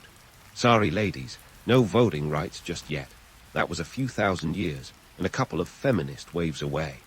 Now, before we get too romantic about this ancient democracy, let's sprinkle in some reality. These reforms didn't happen overnight with everyone singing Cumbaya. There was resistance, and not the polite kind. The aristocrats weren't exactly thrilled about losing their grip on power, and there were more than a few grumblings of discontent. But here's the kicker. Cleisthenes managed to pull it off with surprisingly little bloodshed. A few scuffles here and there, but nothing on the scale of the revolts and wars that marked other political transitions. The ancient Greeks were nothing if not practical. They understood that democracy was more than just a system. It was a way to prevent tyranny, which they had had enough of. Thank you very much. Cleisthenes was like the ancient world's best PR man, convincing Athenians that democracy was their idea all along. Of course, the system wasn't perfect. Women, slaves, and foreigners were excluded. If you weren't a male citizen, you were out of luck. Democracy was still a club with an exclusive membership list, but it was a start. A messy, chaotic, yet undeniably important start. It set the stage for what politics would become, a game of power and influence that, much like today, could change lives with the roll of a dice. Now, let's take a stroll down to the heart of Athenian democracy, where the magic happened, the Phoenix. This wasn't just any old patch of land. It was the original soapbox, the first venue for public debate. Imagine a rocky hill just outside Athens, where about 6,000 citizens gathered to decide the fate of their city-state. And by citizens, I mean adult males with Athenian parents. If you were a woman, a slave, or a medic, a foreign resident, this was not your gig. The Phoenix was the birthplace of political arguments, long before Twitter made it easy to shout at strangers. So why the Phoenix? Well, it was practical. Close enough to Athens for convenience, but far enough to avoid the bustling agora's distractions. Picture it. Rows of stone seats carved into the hill, a natural amphitheater with a view of the Acropolis. Here, Athenians could listen to speeches, make decisions, and occasionally heckle with the best of them. The acoustics were probably better than your average concert hall today, which is impressive considering they didn't have a sound engineer on hand. Now, let's talk about the assembly, where every male citizen was a politician, whether he liked it or not. The assembly met around 40 times a year, which sounds like a logistical nightmare. Imagine trying to get thousands of people to agree on anything, let alone the laws of the land. But this was democracy in action, with citizens debating everything from military campaigns to legal reforms. Each citizen had the right to speak, although some were more eloquent than others. This wasn't just a free-for-all. A certain level of decorum was expected. But let's be honest, there were probably more than a few heated moments. and maybe a toga or two got ruffled. Speaking of heated moments, let's dive into one of the most fascinating aspects of Athenian democracy, ostracism. Now, this wasn't about giving someone the silent treatment. It was more like a political survivor, where the tribe literally spoke, and someone was voted off the island. City-state. Each year, Athenians could vote to exile one citizen for 10 years. No crime was necessary. It was purely a political safety measure to prevent any one person from gaining too much influence. It was a bit like ancient checks and balances, but with more pottery shards. That's right, they used pottery shards, called ostraka, to cast their votes. Picture this. Citizens would scratch the name of the person they wanted gone onto a piece of pottery. If a name appeared 6,000 times, that person could pack their bags. It was a clever way to keep potential tyrants in check without resorting to more, shall we say, violent measures. So, next time you think your job has high turnover, remember, at least you don't have to worry about being exiled by a mob with broken pottery. Now, let's not overlook the economic underpinnings of this grand democratic experiment. In Athens, democracy didn't come cheap. Public projects, festivals, and even military campaigns needed funding. And to the wealthy patrons, the sugar daddies of ancient Athens, these affluent citizens were expected to foot the bill for various public expenses, a system known as liturgy. Think of it as a civic duty/social status booster. It was like being a sponsor for the city, but instead of your logo on a stadium, you got your name on a festival or a warship. And these weren't small donations. We're talking about significant chunks of change. For instance, funding a trireme, a warship, could cost up to a talent of silver, about 26 kilograms, or if you prefer modern terms, roughly the weight of a large dog. These patrons didn't just do it out of the goodness of their hearts. It was a way to earn prestige and political influence. If a wealthy citizen wanted to make a splash in society, they funded a play or a feast. If they wanted to make waves, they financed a fleet. And if they wanted to make history, they backed a political campaign. This system might make modern billionaires blush, or at least rethink their legacy strategies.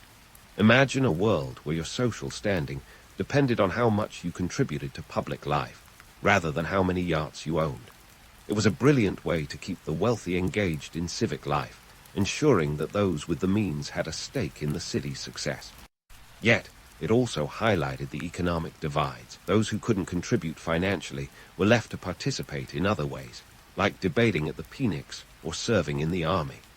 The Athenian democracy was a complex beast, a mix of idealism and pragmatism, where every male citizen had a voice, unless you were part of the majority who didn't qualify.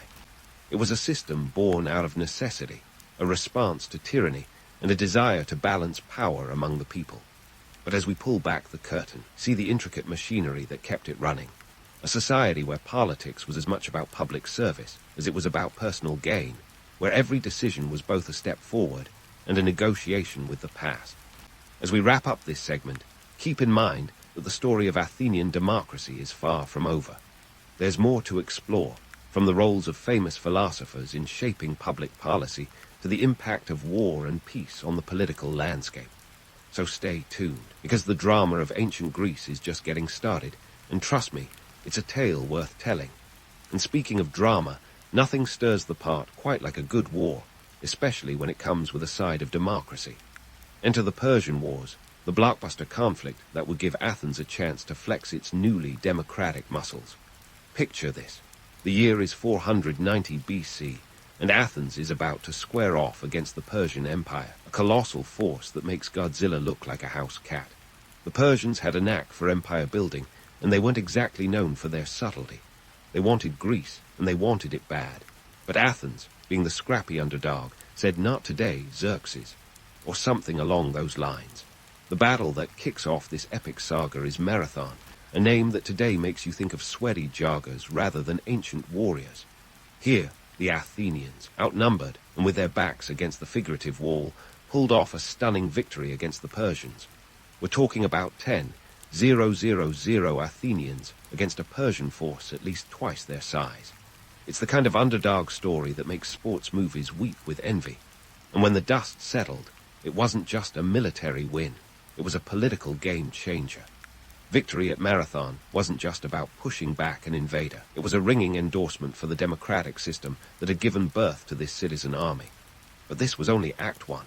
Fast forward to 480 BC, and Persia is back for a sequel led by Xerxes, a king with a chip on his shoulder, and an army so big it reportedly drank rivers dry. The Athenians, along with their Greek allies, knew they needed more than just courage this time. They needed strategy. Enter Themistocles, the mastermind behind Athens' naval expansion. He convinced the city to invest in a fleet of triremes, warships that were the ancient equivalent of sports cars, fast, sleek, and deadly. This naval armada wasn't just a military asset, it was a democratic investment. Every rower was a citizen, and every battle was a vote of confidence in the system that empowered them. The climax of this saga was the Battle of Salamis, a naval showdown that makes Pirates of the Caribbean look like a kiddie pool skirmish. Themistocles lured the Persian fleet into the narrow straits of Salamis, where the sheer number of Persian ships became a disadvantage. The Athenian navy, smaller but more maneuverable, cut through the Persian fleet like a hot knife through butter.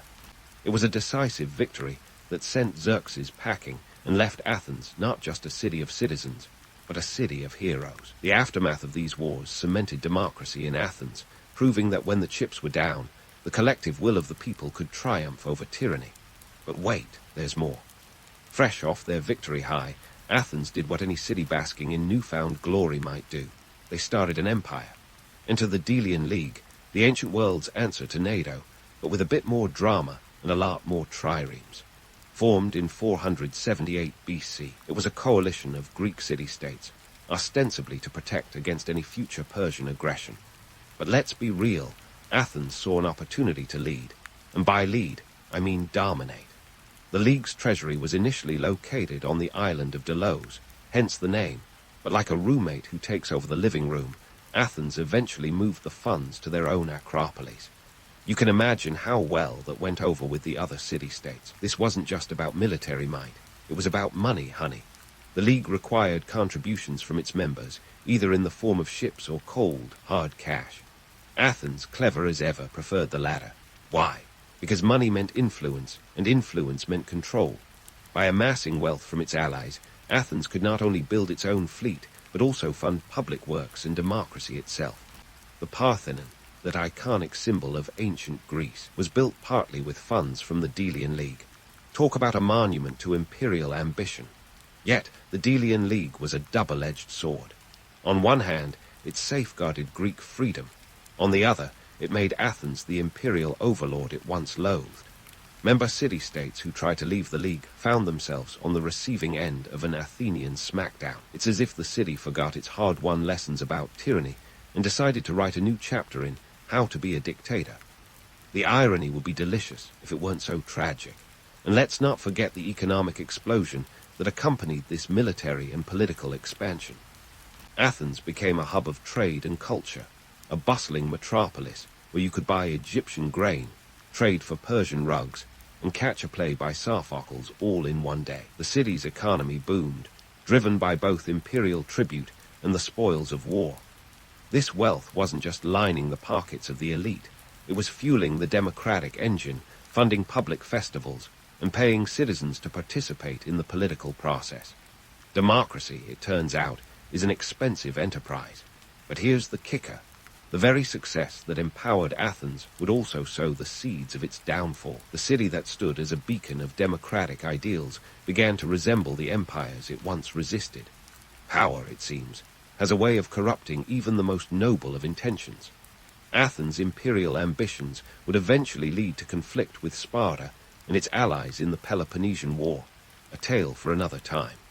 As we wrap this segment, let's not forget the paradox of Athenian democracy, a system born from the desire to share power, yet one that thrived on the power it accumulated. It's a story as old as time, where ideals clash with ambition, and the pursuit of freedom can sometimes lead to its own kind of tyranny. But fear not, the drama of ancient Greece is far from over, and there's plenty more to explore. So stay tuned as we dive deeper into the political machinations and philosophical debates that defined this remarkable period in history. As Athens basked in its newfound glory, the city morphed into the ancient equivalent of a Hollywood blockbuster, complete with a cast of intellectual heavyweights that would make even the most seasoned philosopher blush. Enter Pericles, the man with a plan and a nose for politics as sharp as his helmet's crest. Pericles wasn't just any politician. He was the one steering the ship of state through the choppy waters of empire building and democracy. Under his leadership, Athens embarked on what we now call its golden age, a nifty term for a period of unparalleled cultural and intellectual flourishing, but with more drama than a Shakespearean play. Pericles was the ultimate multitasker. He wasn't just busy expanding the Athenian empire. He was also patronizing the arts like a Renaissance Medici, centuries before they made it cool. His grand vision for Athens was to turn it into the cultural mecca of the ancient world. And boy, did he deliver. The Parthenon, that iconic marble masterpiece, was erected under his watch, showcasing not just the power of Athens, but also its aesthetic ambitions. This wasn't just a temple, it was a statement. The cost, a cool 469 silver talents, roughly 12 million modern-day dollars, give or take a few inflationary spirals. But here's the kicker. Pericles knew that art wasn't just about beauty. It was about politics. By funding grand public works and festivals, he not only beautified Athens, but also kept its citizens engaged and, crucially, distracted. People love a good show, and Pericles was the ultimate ringmaster.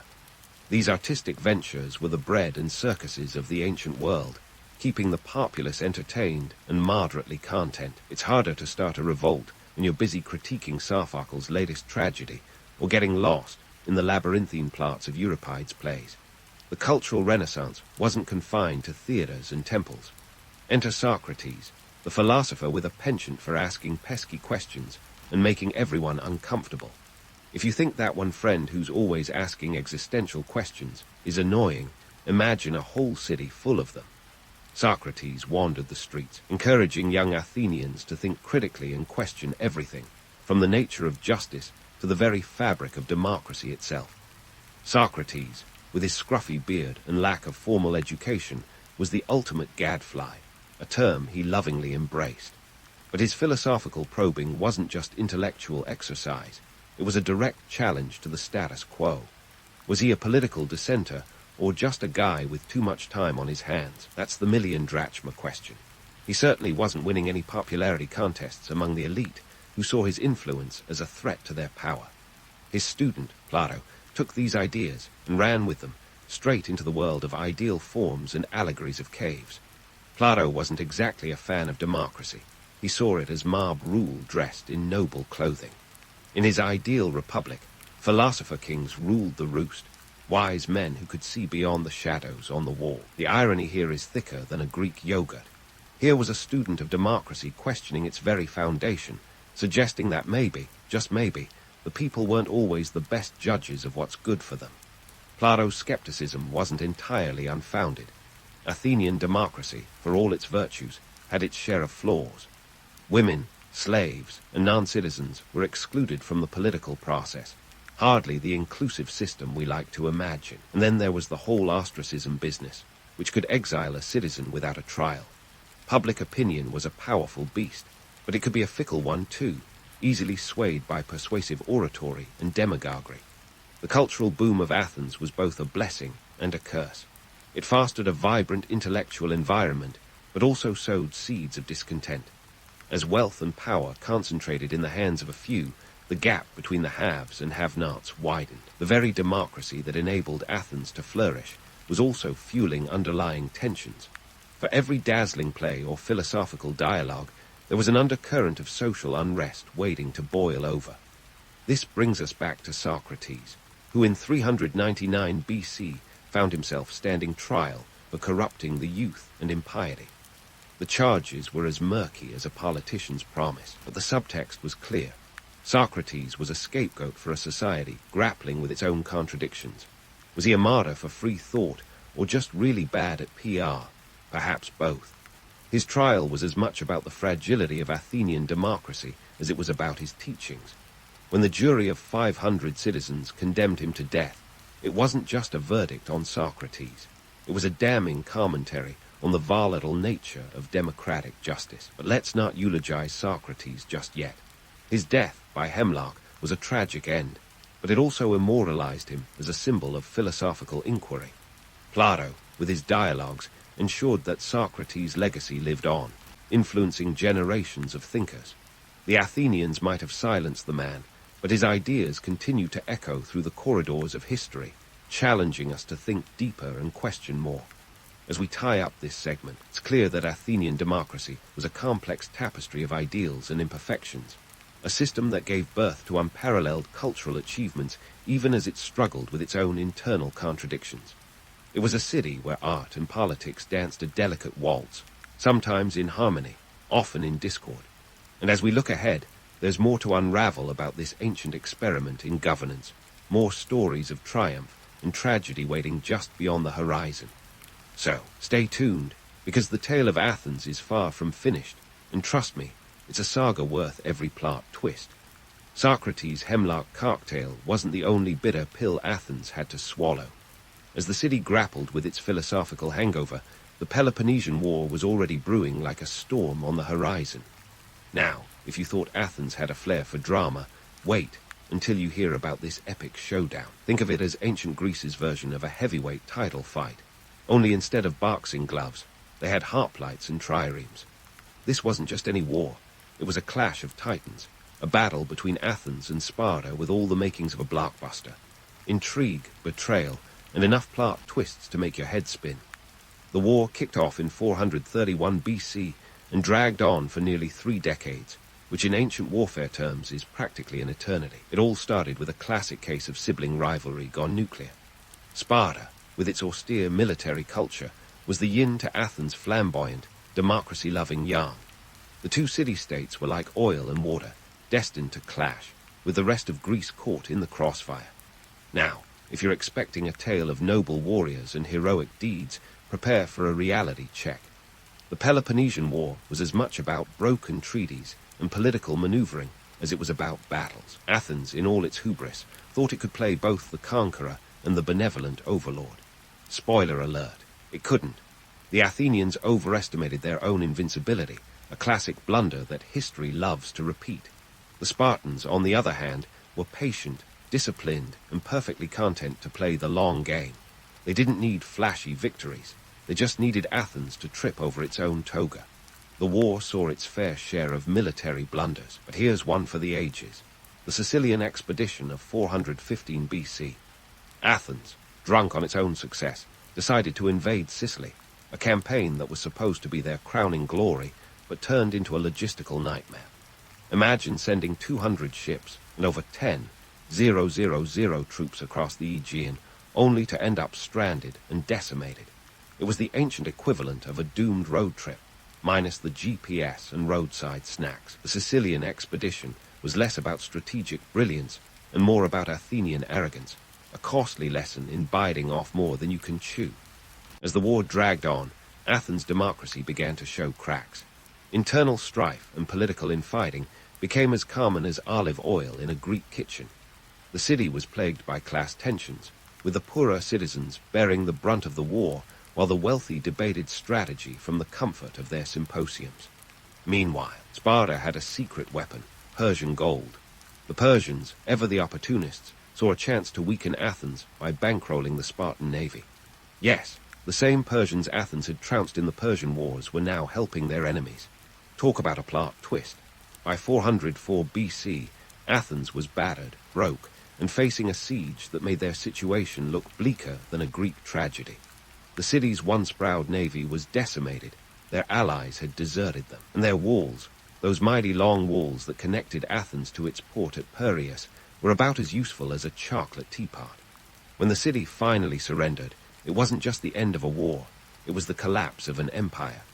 Sparta, victorious, but by no means unscathed, imposed a harsh peace, stripping Athens of its fleet and tearing down those famous walls to the sound of flutes just for that extra bit of humiliation.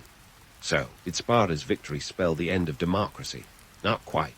Despite the crushing defeat, Athenian democracy proved surprisingly resilient. Within a year, the 30 tyrants, a puppet oligarchy installed by Sparta, were overthrown, and democracy was restored. It was a testament to the Athenians' stubborn refusal to let go of their political ideals, even in the face of adversity. But make no mistake, the glory days were over. Athens was now a shadow of its former self, a cautionary tale of overreach and hubris. Yet, the legacy of Athenian democracy lived on, casting a long shadow over history. It wasn't just a system of government. It was a revolutionary idea that power could, and should, rest with the people. Despite its flaws and exclusions, Athenian democracy laid the groundwork for modern political systems, a blueprint that would inspire everything from the Roman Republic to the United States Constitution. Today, when we talk about democracy, we're often talking about ideals born in Athens, where citizens first gathered to make their voices heard. It's a legacy both cherished and challenged, a reminder that freedom and governance are as much about responsibility as they are about rights. And if there's one lesson to take from Athens' rise and fall, it's this. Democracy is fragile, a delicate balance of power and participation, constantly evolving and always at risk. Sure, Athens stumbled, fell even, but in doing so, it taught us that the pursuit of a just society is a marathon, not a sprint. So, as we look back on this ancient experiment, let's remember that the story of democracy is still being written, and it's up to us to learn from the past, warts and all. In the grand theatre of history, Athens remains a star, a city that dared to dream big and paid the price, leaving us with a legacy as enduring as its marble ruins, and as relevant as today's headlines.